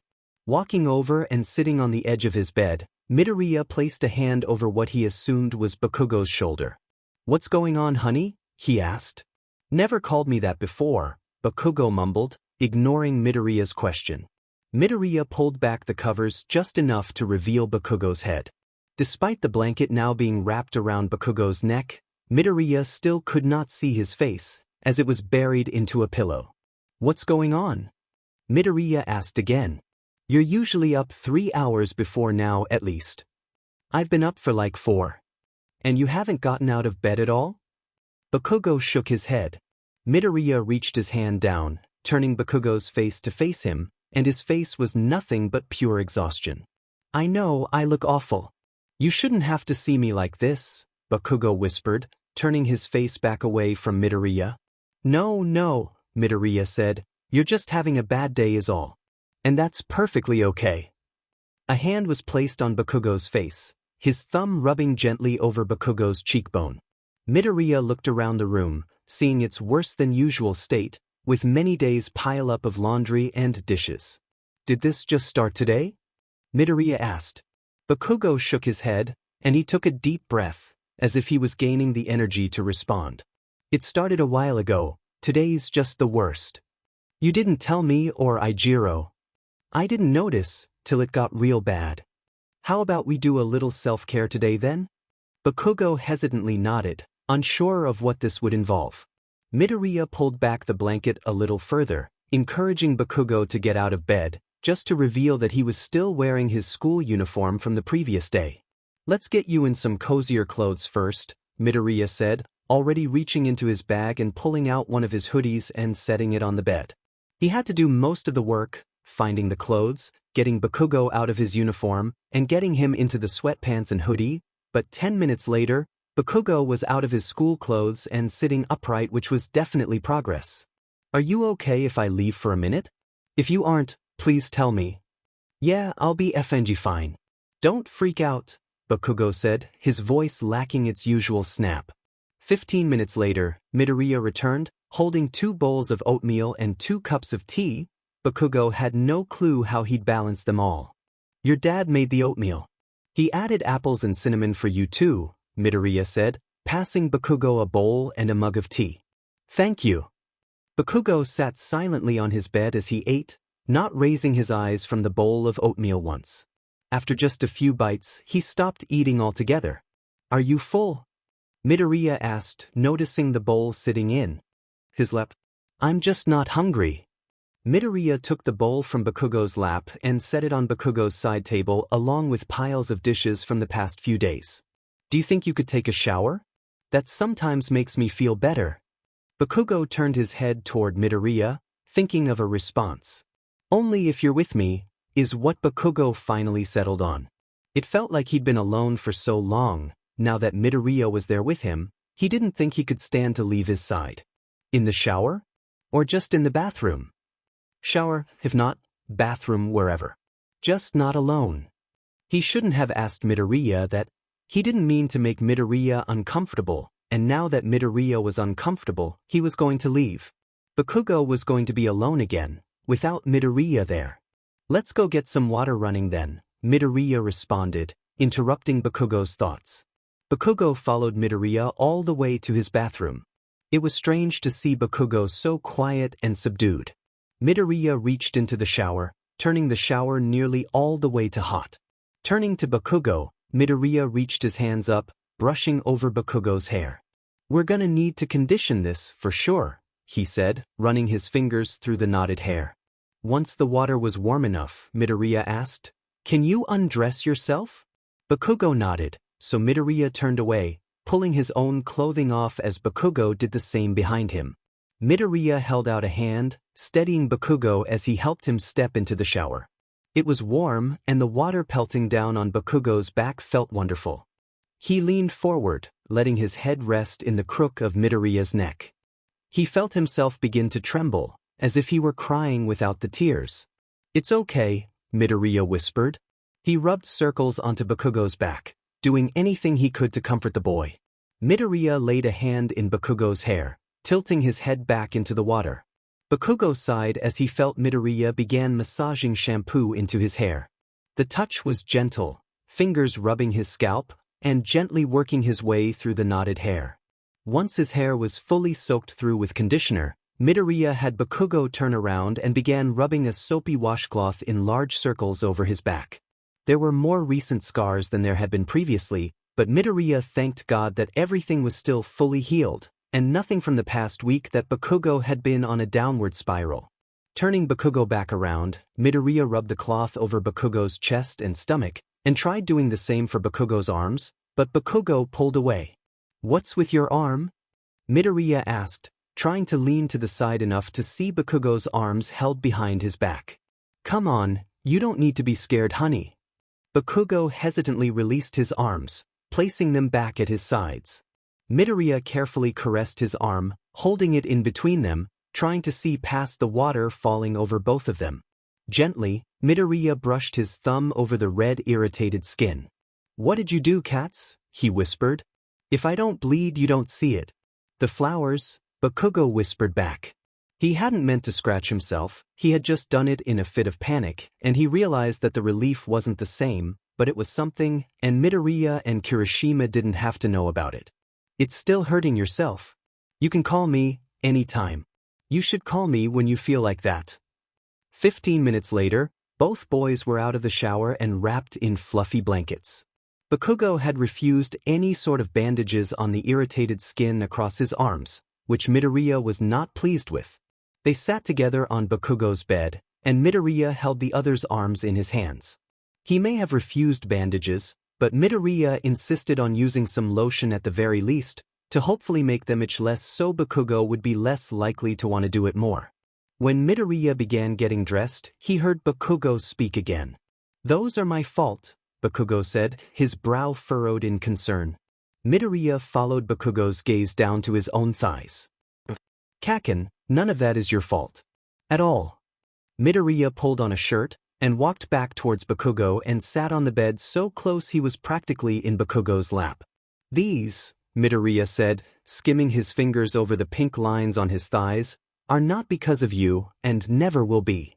"But Bakugo tried saying, but he was hushed by Midoriya. "Let me tell you something," Midoriya began saying, as he wrapped an arm around Bakugo's back.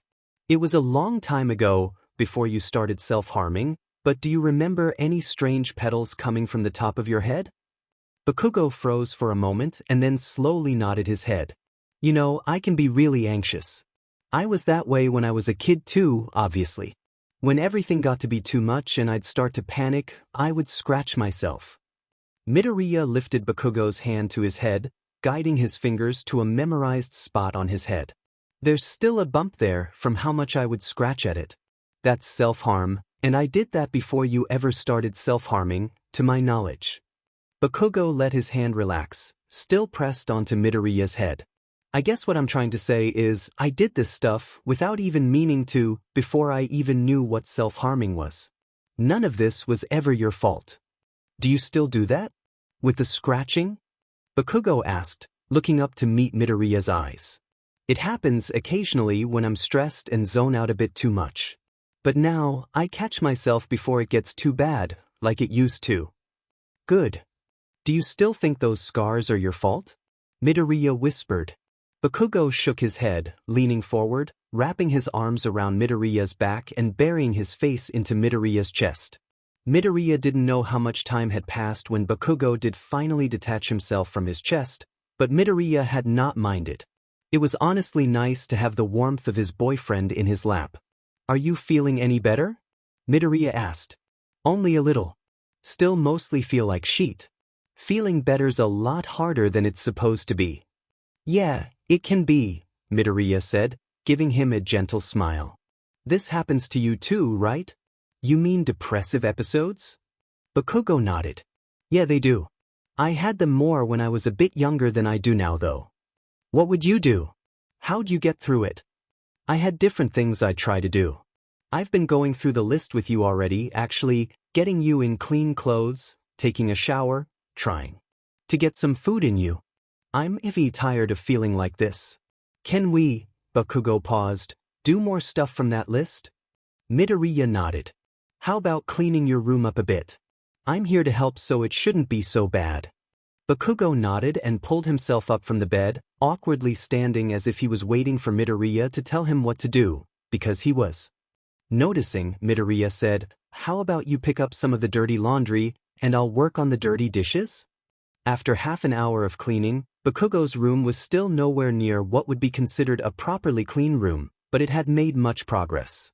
There were no longer clothes scattered across the floor, nor were there dishes on every possible surface. The clean clothes hadn't been folded, but at least they had been put in drawers, and the other items laying across the floor hadn't been put in proper spots exactly, but at least they were in the closet where they weren't visible, weighing down the whole room. Just as they were finishing up cleaning the room, Bakugo looked over to see Midoriya about to pick up a book off the floor. One specific book Bakugo kept there for a reason. Wait, don't dash, Bakugo said. It was half a second too late, and Midoriya had already picked up the book. Please don't be mad at me, Bakugo pleaded. I'm not mad, Midoriya said, picking up the blade off the floor from where it had been hidden underneath the book. Bakugo could feel his heartbeat speeding up, and his whole body was going tingly. With a giant lump in his stomach, it felt as if he was going to puke. I'm not going to take it unless you say you're okay with that, Midoriya said, shocking Bakugo. Are you okay with that? Bakugo shook his head, scared to even open his mouth with how nauseous he had gotten. Okay, Midoriya said, I still need you to tell me, are there any others in here? Bakugo nodded. Underneath my lamp and behind that poster, Bakugo said, pointing to the wall, and trying to ignore how much his hand was shaking. And one in the middle drawer of my desk, underneath the pens, and the last one's in the back of my notebook for school. In my backpack. Midoriya nodded, not showing any positive or negative reaction to Bakugo's words. I'm not going to take these, Midoriya said. But, I'm going to clean all of them, and we're going to find somewhere more sanitary to put them. Is that okay? Bakugo nodded again, following Midoriya to the bathroom where he washed the blades and wiped them down with rubbing alcohol. When they returned to the room, Bakugo suggested they put them in his bedside table, but Midoriya refused. We should find somewhere farther away from your bed. As a safety measure. Eventually they settled on putting them in a plastic bag and set it in the windowsill behind the curtain. It wasn't like Bakugo was worried about his parents taking them, so the placement didn't particularly matter. The only reason they had been hidden so all over the place in the first place was because he'd been worried about Kirishima or Midoriya taking them. Typically, seeing his blades didn't trigger him unless it was one he hadn't seen in a long time or one he had come across accidentally, which he was thankful for, and even if he hadn't been using them, knowing that the blades weren't there usually made him panic or relapse. It was the main reason he hadn't gotten rid of them, even after starting recovery with Kirishima and Midoriya's help. Immediately after the blades were out of sight, Bakugo was practically tackled by Midoriya, throwing his arms around Bakugo's neck and tightly hugging him. I'm proud of you. You know that, right? Midoriya said, with a quick peck placed on Bakugo's cheek. Bakugo just shrugged, a slight hint of blush covering his face and the tips of his ears. Do you think you have enough energy to go outside? Midoriya asked, but Bakugo shook his head. You want to do something here then? Or do you think you just need more rest? Rest, Bakugo mumbled. But don't leave. Please, he quickly added, a tone of desperation in his voice. I won't leave you. I promise. Here, sit, Midoriya said, pulling out the chair to Bakugo's desk. Just wait a minute for me, okay? Bakugo agreed. Midoriya left the room, doing who knows what, and returned 5 or so minutes later, holding a laundry basket, with a nicely folded pile of bedsheets and pillowcases. Bakugo tried getting up to help his boyfriend, but Midoriya just shook his head, saying that Bakugo didn't need to unless he really wanted to. Midoriya stripped down the bed to its mattress, turning away when he noticed the old, he hoped, bloodstains soaking through it. He pulled the fitted sheet tight over the mattress, and then a top sheet over it.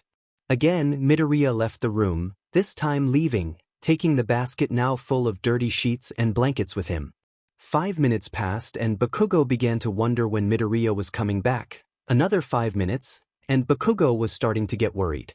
Just as he was considering getting up and searching for his boyfriend, Midoriya returned, a pile of blankets in his arms and yet another mug of tea in his hand. "Get over here," Midoriya said, sitting on the bed, patting the spot next to him. "Your tea, good sir," Midoriya said in a joking tone, passing the mug to Bakugo once he was seated. Bakugo took the tea in his hands, silently thanking Midoriya with a nod. Then, there was a blanket thrown over his shoulder, and it was nothing but soft and warm. The blanket was wrapped around his left side, and Midoriya's right, with their sides pressed flush against each other. Bakugo could now tell why Midoriya had been gone in the first place. With how warm the blanket was, there was no way that Midoriya hadn't put them in the dryer to warm them up. "This is kinda nice," Bakugo said, letting his head fall to the side, laying on Midoriya's shoulder. Before he even knew it, he was half asleep and the mug of tea was removed from his actively faltering grasp, and then he was fully gone. For the rest of the morning, Midoriya sat, Bakugo napping leaned onto him. It was almost as if he was scared to move, scared to wake Bakugo. He was so utterly exhausted. This episode seemed to be one where he wanted to sleep, and could barely get himself out of bed, yet he could not seem to fall asleep. Midoriya would be shocked if Bakugo had gotten more than 3 consecutive hours of sleep over the past week. He knew that Bakugo needed any sleep he could get, and by no means was Midoriya going to interrupt that. When Bakugo came to, everything was foggy. He tried opening his eyes, but he still couldn't see more than a few blobs, and the light was so bright that he found it more comforting to not see at all. He didn't know where he was, he just knew he was warm, and he felt safe. Safer and cozier than he had in a while now. Right, he was having a bad week before now. Why had he felt bad in the first place? He couldn't quite remember. As he stretched his mind, trying to reach the distant thought, it all came rushing back to him, and it felt as if he was being crushed by the weight of reality. "I'm so sorry," he whispered, trying to stifle his tears. "What are you sorry for, honey?" That was Midoriya's voice. Midoriya was here. Midoriya didn't hate him. Midoriya was there, sitting with him, and had an arm wrapped protectively around him. "I was an a-hole. I am an a-hole." "What do you mean, cats? Do you not remember all the shit I said to you in middle school?" Midoriya froze. Of course he remembered the things Bakugo said to him in middle school. How could he forget? But that's now what was important. What's important is that he doesn't say things like that anymore. "God, what if you actually followed through with half the things I told you?" Bakugo's voice was panicked as all the possible situations ran through his head. He couldn't even imagine what he would do now if he lost Midoriya. "I'm so sorry. I'm so effing sorry. Please, just tell me what I can do to make it up to you. Tell me what I need to do for you to forgive me." "Kaken, I forgave you for that stuff a long time ago. We've all been little sheets as kids at some point or another. Stuff you said wasn't okay, but I know you would never say it now, and that's what matters to me. But did you believe those things I told you? Do you still?" Midoriya was silent for a moment. Part of him wanted to keep it a secret, to never speak of it again, but the part of him that valued honesty and being open with those he was close to was still stronger. "Only sometimes now. Less than I did in middle school. Did you ever do anything that I said you should have?" Bakugo's voice was heavy with fear as his own words echoed through his head. "If you believe they're holding your quirk over in the next world." He didn't mean it. He never meant it. There were many things he regretted and wished to take back from his lifetime, but none as much as those words he spoke. "You should just dive off the rooftop. Do you want to know the truth?" Midoriya asked. Bakugo was scared, but nodded nonetheless. He had to know. "I thought about it. I nearly did it once. But I never actually followed through." Bakugo pulled himself up, wrapping his arms tight around Midoriya, feeling his presence. He was still here and he was okay. "I'm so sorry," Bakugo said, clutching tighter to his boyfriend. "You're not the same as you were back then. I forgave you a long time ago. I don't deserve your forgiveness." "So you think you haven't changed?" Unless you're saying you would still say those things again, I think you're fully deserving. I would sooner kill myself than saying that again, Bakugo snapped. Don't say things like that, honey, Midoriya whispered. He set a hand on Bakugo's cheek, tilting his face within reach, and placed a gentle kiss on Bakugo's forehead. God, you two, I'm trying to do my effing homework, can you not wait half a effing hour? Bakugo said from Kirishima's desk. Midoriya and Kirishima, on the other hand, were sitting together on Kirishima's bed. He wasn't even facing them, but Bakugo could tell they were obviously flirting. Then finish your DMN homework faster and get over here, Kirishima yelled back. He fell backwards, grabbed Midoriya's shirt and pulled him down with him, and drew him into a deep kiss. 10 minutes later, Bakugo flopped onto the bed, right next to Midoriya straddling Kirishima. Before he knew it, Midoriya had rolled over and straddled him instead. Bakugo's eyes were half closed by the time their lips met. It was soft and it was gentle, Midoriya's breath tickling his face. Just from kissing Midoriya, Bakugo could taste Kirishima, or at least his green apple chapstick Bakugo constantly made fun of him for carrying around. Bakugo slid his hands under Midoriya's shirt, pulling him closer, hands resting on his shoulder blades.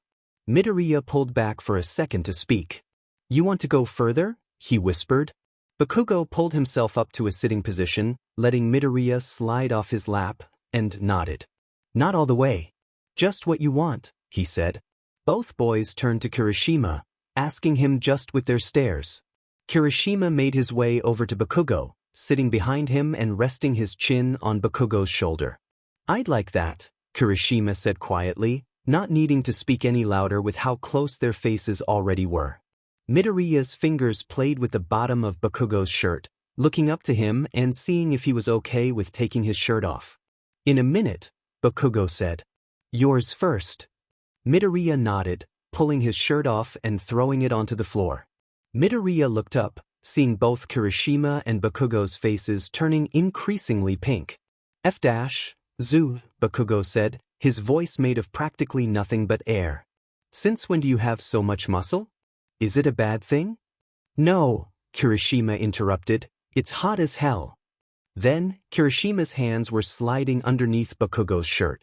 Okay, he asked. Bakugo nodded, lifting his arms up and letting Kirishima pull his shirt off and toss it on the floor with Midoriya's.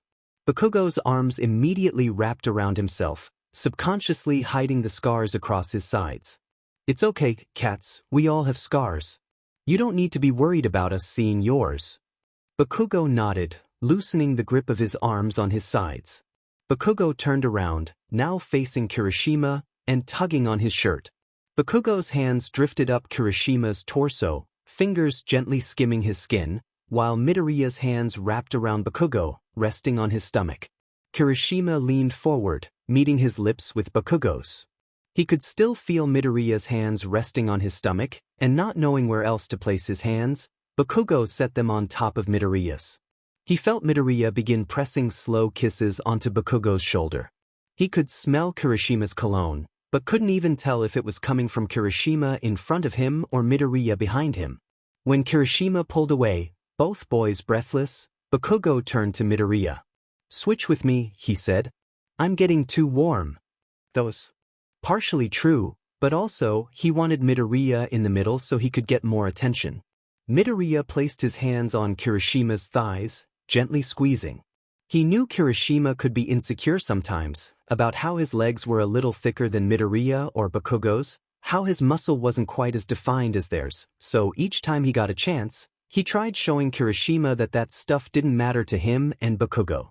God, look at you, Midoriya whispered. You are so beautiful.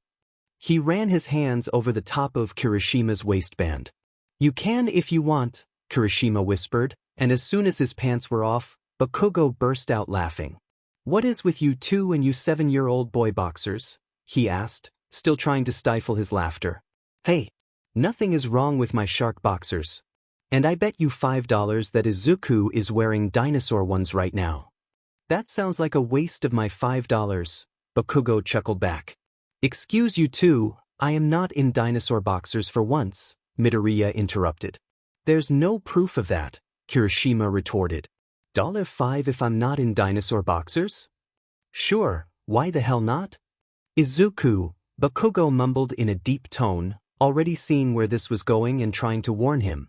He knew that this conversation with Kirishima was going to be rough in the best of situations, and this, with it rising accidentally, and Midoriya being fully unaware of what may be about to happen, this was bound to go badly. Midoriya stood up, hopping off the bed, pulling his pants off, revealing outer space-themed boxers, and hopped back onto the bed between Bakugo and Kirishima. For a moment, Bakugo was silent, intensely staring at Midoriya. Midoriya looked back, confused, and then it hit him. No pants. Just boxers. He looked to Kirishima, who seemed to be speaking to him, but Midoriya hadn't heard it. Midoriya hummed, asking Kirishima to repeat himself. I said, I guess I owe you $5, Kirishima's voice trailed off. Midoriya clenched his eyes shut as he realized Kirishima had seen. Fingertips skimmed his thighs, over the harsh pink marks across his thighs. You never told me, he said. His voice was weak and wispy. He didn't tell you, Midoriya repeated back, his voice nothing more than a whisper, and hot tears on his cheeks, mirroring the ones on Kirishima's face. How did you hide it from both of us? Kirishima asked. With the flowers, how? He sounded absolutely distraught, and Midoriya couldn't tell if it was with concern and care, or if it was because he was upset at Midoriya for hiding this from him. Maybe it was both. I didn't. Kirishima looked at him, eyes filled with confusion, until Bakugo spoke. I knew. Since right before we were together, Bakugo said. Kirishima's hands were firm over Midoriya's thighs, holding him steady. How? Was all he said. I've only done it twice, Midoriya mumbled. First time was right before we found out about Kaken, and you assumed it was our soulmate. Second time, Kaken covered for me. Why didn't you tell me? Kirishima said, turning to Bakugo. He didn't sound angry, but he was evidently upset and worried, and even sounded a bit hurt. I told him he needed to, but he wasn't ready, so we waited. God, I'm so sorry I wasn't there, Kirishima cried, pulling Midoriya into a hug. Call me. If you think it might happen again. Call someone, Kirishima said, looking down at the damage done to Midoriya's thighs. How was that from only 2 times? He knew they weren't lying, Bakugo knew for sure whenever it happened, but still, it was worrisome, seeing that the 2 times Midoriya had self-harmed were similar to Bakugo's relapses after years of self-harming in comparison to when Bakugo had first started. I'm sorry for not telling you sooner, Midoriya said. You have nothing to be sorry for. But I should have told you. You should have, Kirishima agreed, but I know now. That's what's important. Do you want to talk about it? Some other time. Kirishima nodded in agreement, repeating the words, some other time, back to Midoriya. Soon, Midoriya was asleep, laying on top of Kirishima's chest. Is he really? Okay. Kirishima whispered, directing his question to the still-awake Bakugo. I think he is. Or at least he will be. Can you tell me what happened? What's happened since I wasn't there? Bakugo nodded, placing a hand over Midoriya's back, feeling the slow movement of his ribcage as he breathed deeply in his sleep. The first time he did it was before you guys knew about me. The day before you guys found out, Bakugo whispered. I was doing it, you know, and then there were flowers on my end. It really freaked me the F out, I'm not gonna lie. I didn't know which of you it was. Then how'd you find out it was him and not me? Kirishima asked. You know how you squeeze his thigh a lot? Kirishima nodded. I saw him flinch from that. In the cafeteria, so I just assumed it was him. The morning after you found out I was your soulmate, I asked him about it. He begged me not to tell you.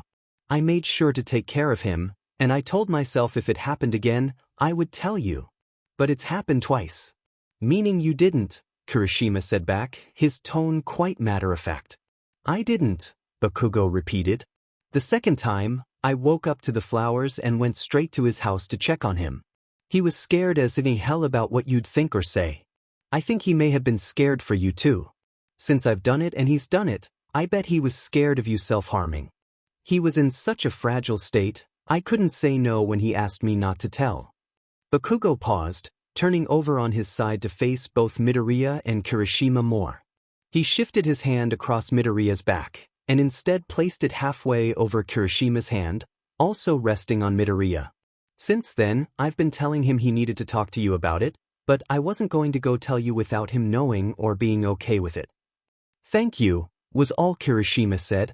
There's nothing to thank me for.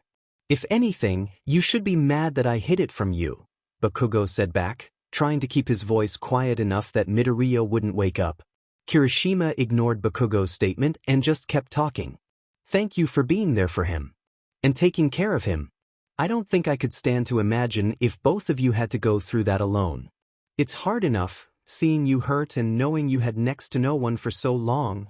I'm glad that you were there for him even though I couldn't be, so maybe it won't be as hard for him. I hope it won't be as hard for him too. I hope we can both be there for him now. When Midoriya awoke, he was entangled with Bakugo. It was warm, with his back pressed to Bakugo's still bare chest, and Bakugo's hand resting comfortably against Midoriya's stomach.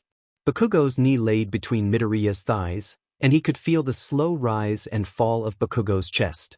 It was cozy and warm, in Bakugo's arms, and he never wanted to leave, but as he looked around, Kirishima was nowhere to be seen. He basked in the comfort for a few more moments, hoping that Kirishima may appear, coming back from the bathroom or from getting a glass of water, and save him from having to leave the bed. Kirishima did not, and Midoriya forced himself out of Bakugo's arms. As he moved, he was careful to not wake Bakugo, and he was quiet as he pulled on a loose pair of shorts and one of Kirishima's hoodies. The bedroom wasn't cold per se, but after the warmth of laying with Bakugo, Midoriya couldn't stop his persistent shiver. It was dark, but it only took a few moments of Midoriya blindly pawing around to find a blanket and wrap it around his shoulders. The first place he checked for Kirishima was the bathroom. He knew it wasn't likely that he was there, but Midoriya knew that was the first place he would look for Bakugo if he went missing in the night, and that would be the most logical place to look for himself. When Kirishima wasn't there, Midoriya proceeded onto the kitchen, thinking that possibly Kirishima had needed a midnight snack. Again, Kirishima wasn't there. Similarly, the dining room was empty. When he finally made his way to the living room, he was getting desperate. He didn't know what to do if he didn't find Kirishima. There was no one and nothing on the sofa, and the various chairs were the same. His eyes glanced over the rest of the room, and found that in the corner of the room, leaning against the wall, sat Kirishima. "Hey," Midoriya whispered. His voice was gentle as he walked over to where Kirishima sat. "Are you doing okay?" Kirishima shrugged. "Thinking too much?" Kirishima nodded. Midoriya let out a small grunt as he seated himself next to Kirishima, their arms pressed flush against each other. "Was it about last night?" Midoriya asked. "No," Kirishima said. "Not really." His voice was raspy and hushed, and Midoriya could tell, just from the sound, that he had been crying. "When things happen, like last night, I can't really sleep well after." "That makes sense," Midoriya said, trying to reassure him. "But when I can't sleep, then I start thinking too much. About things I shouldn't." "What things was it tonight?" "Mostly me. Insecurities and that sort of thing. I mean, look at me." Midoriya let a head fall onto Kirishima's shoulder. "Yes, look at you," he repeated back. Midoriya held Kirishima's hand in his own, tracing small designs over his skin. "You're nothing but beautiful, Aijiro." "You've been hurting yourself," Kirishima said, ignoring Midoriya's statement. "You've been hurting yourself, so I need to be there for you right now. So that I can help you." No. I'm not going to claim I'm all better, but I've been doing better. Right now, you're the one who needs taking care of, not me." Midoriya shifted, lifting his head off Kirishima's shoulder and pulling Kirishima down into his lap. Kirishima was tense for a moment, but soon he complied, letting himself sink into Midoriya, using the boy's lap as a pillow. "Yai, will you talk to me? About what you've been thinking about?" Kirishima nodded, pausing for a moment as he felt Midoriya's fingers interlace with his own, resting just atop his chest. "I was thinking about how I look again. Like, my body." Midoriya was silent, but Kirishima could tell he was listening intently nonetheless. "I was thinking about not eating again. Like I used to in middle school. Kirishima felt Midoriya's other hand make its way to his hair, gently running fingers through it. I just couldn't stop thinking that having thicker thighs or a bigger stomach isn't manly. As Kirishima turned, burying his face in Midoriya's stomach, Midoriya could tell he was done sharing, for now at least. There's nothing unmanly about your thighs or your stomach, Midoriya began saying, trying to be careful of his wording. He himself had never dealt with this sort of thing, and he didn't want to accidentally say anything wrong that could potentially further trigger his boyfriend. And I happen to find them rather attractive, Midoriya said, a red-hot blush spreading over both his face and Kirishima's. He continued, and eating food, it really helps you. Kirishima snorted. I bet heroes eat a lot, so that they have enough energy to train, and so they have energy to save people. I bet they do, Kirishima mumbled, a small smile on his face. Midoriya looked at the clock, seeing it was nearing 4 a.m. Have you slept at all yet? He asked. Kirishima shook his head. Do you want to go to bed? No. Your lap's really cozy. Midoriya nodded. Just try to get some rest, he whispered, continuing to run his fingers through Kirishima's bright red hair. It had been nearly 4 weeks since Bakugo had returned to his home, other than the few visits he had to pick up clothes and other things he left there.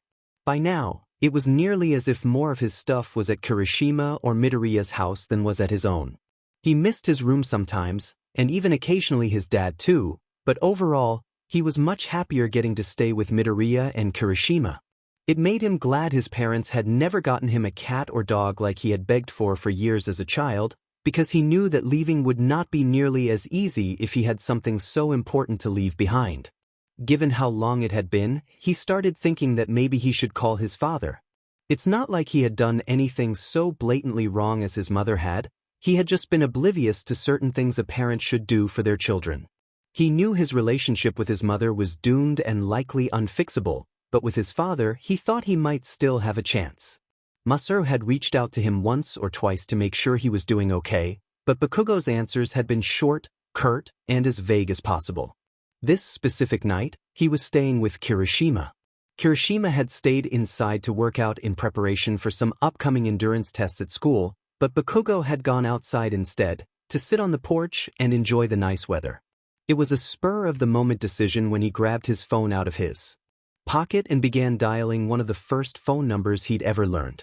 It rang 2 times, and then a voice from the other end said, Katsuki? Hey, old man. Has something happened? Masaru asked. He sounded concerned, which made Bakugo's brow furrow. When had his relationship with his father dissipated so much that they couldn't call without assuming the worst? No, nothing, just hadn't talked to you in a while. So, you're doing okay then? And calling me because you just wanted to talk? Yep, pretty much. How are you and the old hag doing? Well, your mom and I have been doing okay. I miss you plenty, but I think it's better for you when you're away from her. Are you still staying with your soulmates? Yeah, Izuku and Eijiro. I go back and forth every week or so, and I'm at Eijiro's now. So, the red-haired one then? Right. I was talking to Auntie, Izuku's mom Inko, about it, and maybe you could come over for dinner sometime? Both my soulmates would be there, and so would Eijiro's mom. You're invited so long as you don't tell mom about it. I would love to come, Katsuki. Well, I'll message you when we have a date set. And thanks for talking to me. One more thing before you go. I've been doing some research. When you suddenly stopped coming home even more over these past weeks, I started getting more worried for you. And ended up looking more into the issues you have. What FNG issues? He snapped, getting immediately defensive. Self-harm. I wanted to apologize for how I brushed it off in the past. And ask if you're doing okay with that now, I guess? Bakugo let out a sigh, thankful for the direction that their conversation had turned. Yeah, I've been doing pretty good. I'm close to 5 weeks clean now. Izuku and Eijiro have helped a lot.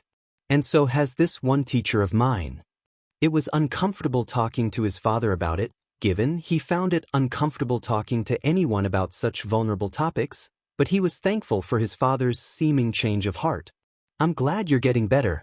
And I'm proud of you for that. Bakugo just hummed, not knowing what else to say. I hope I see you soon, and I love you. Love you too, Bakugo mumbled quickly, hanging up before Masaru had a chance to comment on it. It had been near impossible to schedule, finding a time that all three parents were off of work, particularly with Inko's odd work schedule. Masaru was the first to arrive to the Kirishima household, excluding Kirishima and his mother, that is. When he entered, he was first greeted by Kirishima's mother. "It's so nice to finally meet you," she said, reaching out to shake a hand. The next to greet him was Kirishima, who very nervously introduced himself as Bakugo's soulmate.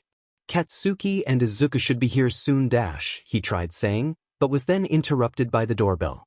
When Inko, Midoriya, and Bakugo stepped inside, Bakugo was the first to speak, just mumbling, "Hey Dad." Midoriya hesitantly reached out, shaking Masaru's hand. "Nice to see you again," he said. "Same to you," Masaru responded, giving Midoriya an awkward but friendly pat on the shoulder. The three boys and their parents found their way to seats around the table, Bakugo between Kirishima and his father, Izuku on the other side of Kirishima. Through dinner, they sat together fairly quietly as the adults talked with each other, getting to know each other, but mostly talking about their kids. Inko and Masaru had obviously met before, and occasionally Ms. Kirishima and Inko would hang out for an afternoon, but this was Ms. Kirishima's first time meeting Masaru, and the first time all the parents, Hisashi and Mitsuki excluded, were all together at once. Then, much to Kirishima's dismay and his boyfriend's excitement, the childhood photo albums were pulled out. But then Inko and Masaru ended up pulling up childhood photos on their phones, successfully embarrassing all three boys, not just Kirishima. For a little while, all the parents talked with each other alone, Midoriya, Bakugo, and Kirishima having moved to the living room. "I'm sorry about how much time Katsuki has been spending at each of your houses," Masaru said. "It's no trouble at all," Inko said. "If that's what he needs, we're both more than willing to do that for him," Kirishima's mother added. "He seems to be doing a lot better now than when he was living with me and my wife. I love her, but I don't think it is healthy for them to be together. I don't even know what I can do to thank you," Masaru said. "You don't need to. We care about him and we're just happy to see that he's happy," Inko responded, patting Masaru's shoulder. "But there is one thing that I did want to talk to you about." Masaru hummed, meeting eyes with Inko. "Your boy. He's doing better, but I still think it would be good for him to be in therapy. I think it would be good for all of them, honestly." Inko's eyes drifted over to the living room where Kirishima, Bakugo, and Midoriya were all piled on the sofa. Masaru nodded along, agreeing with Inko. Before Masaru left, he gave his son a large hug and proceeded to do the same for both Kirishima and Midoriya, thanking each of them for how much they had helped his son. Just a few days later, Masaru got a message from Inko with the contact information of a therapist for them to contact. It was a Sunday, and Bakugo had been staying at Midoriya's house again. The previous night, Bakugo and Midoriya had accidentally stayed up late again, a frequent occurrence any time Bakugo stayed over.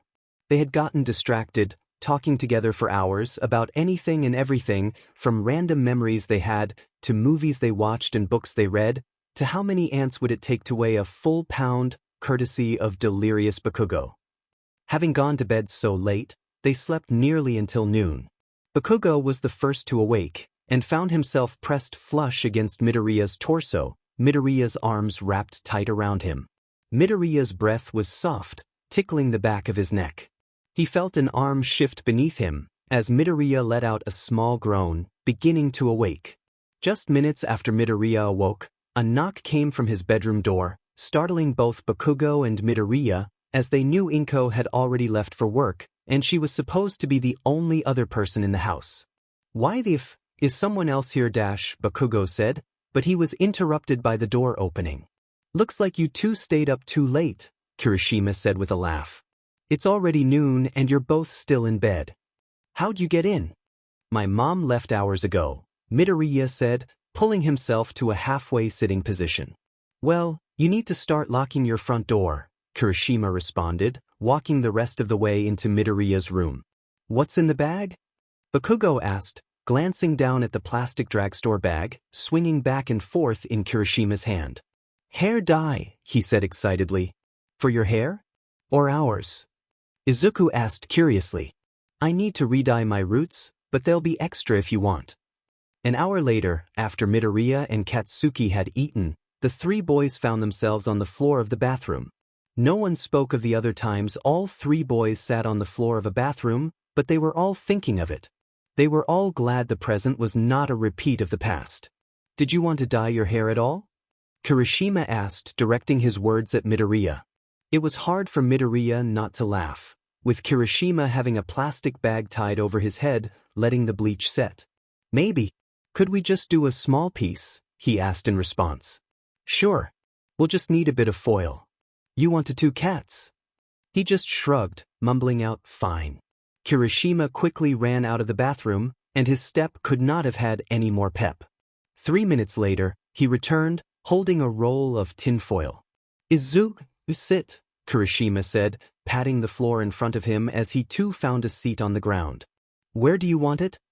Here. Midoriya suggested, grabbing a chunk of hair on the right side of his head, just in front of his ear. Kirishima nodded, and began grabbing a small piece of foil and a bit of the leftover bleach from his own hair. Midoriya wrinkled his nose at the potent smell, as Kirishima began brushing bleach over Midoriya's dark green hair. With the foil securely wrapped around Midoriya's piece of hair, Kirishima turned to Bakugo, asking him where he wanted his red streak of hair. I don't fucking know. Surprise me, Bakugo responded. Before he knew it, there was foil wrapped around a piece of hair in the center of his forehead, and a smear of red dye across his nose, from when he had refused to stop moving like Kirishima told him to. When all their hair was dyed and rinsed, looking in the mirror, Midoriya and Kirishima couldn't stop giggling at how they all matched. Even Bakugo let out a small smile when Midoriya started teasing him about how his red spike of hair made it look like he had a unicorn horn. Bakugo, Kirishima, and Midoriya sat awkwardly on the sofa in the therapist's waiting room. Their parents had somehow managed to find a therapist who treated both teenage soulmates and people who struggled with self-harm in specific. They were primarily there for Bakugo. Midoriya still refused to talk with a therapist or adult about his own struggles, not wanting to worry his mother, but they had decided for all three boys to come for the first session. Bakugo and Midoriya were both incessantly and anxiously fidgeting the whole time as they sat, waiting for their names to be called.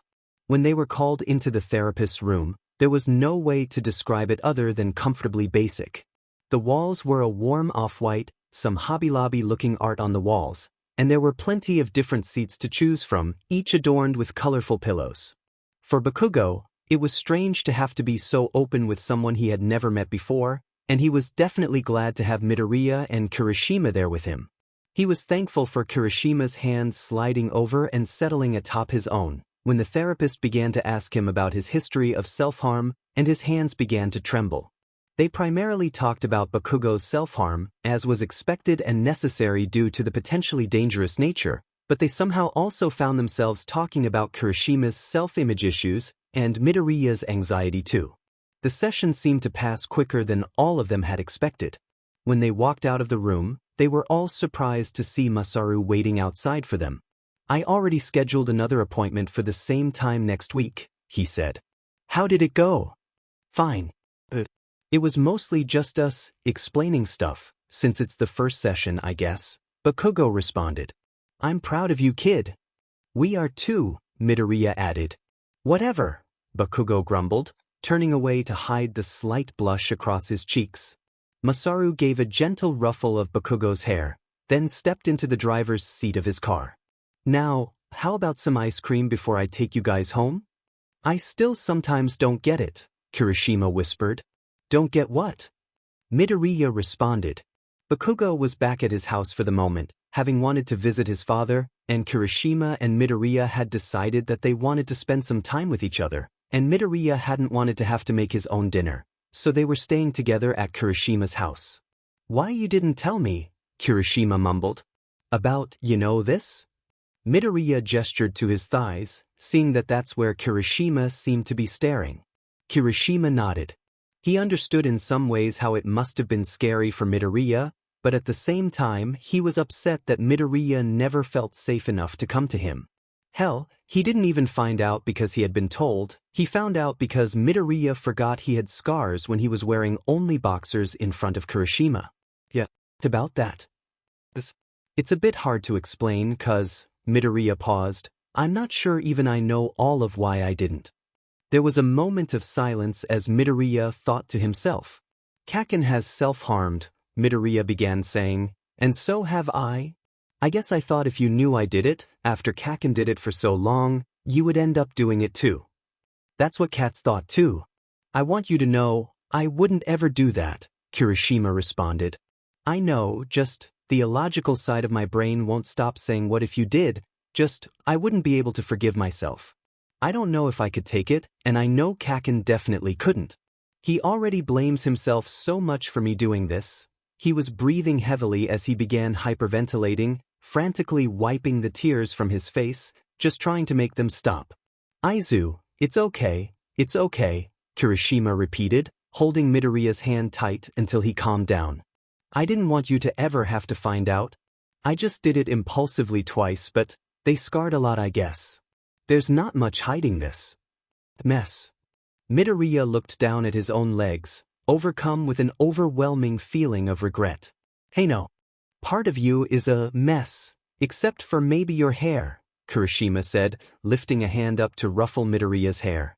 Nothing's wrong with having scars, nothing's wrong with your scars. Kirishima's hand lay gently over Midoriya's thigh. I just wish you had felt more comfortable sharing these with me.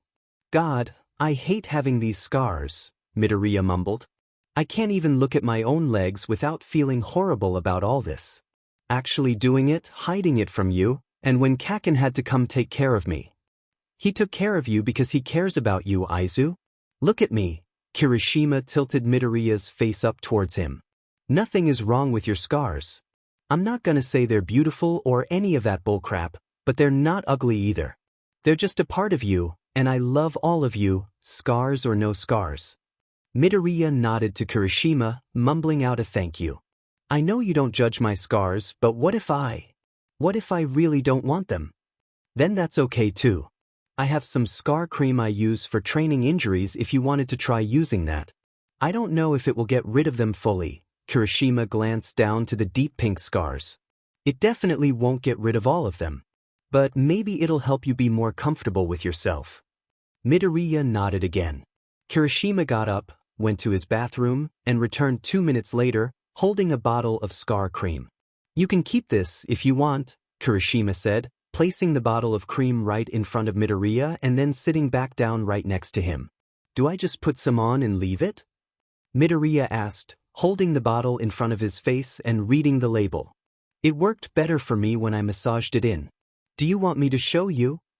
Midoriya nodded, passing the bottle over to Kirishima.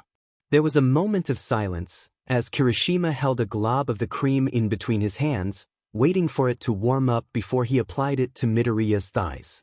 His hands were gentle, working their way over the pale skin of Midoriya's thighs, focusing particularly on the raised pink bumps.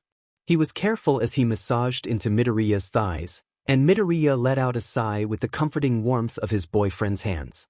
It's weird how Kaken and I feel so differently about the same thing, Midoriya said, as Kirishima continued massaging the cream into Midoriya's thighs. The cream was probably already fully rubbed in, but Kirishima still continued, likely just from liking how much closer it made him feel to his boyfriend.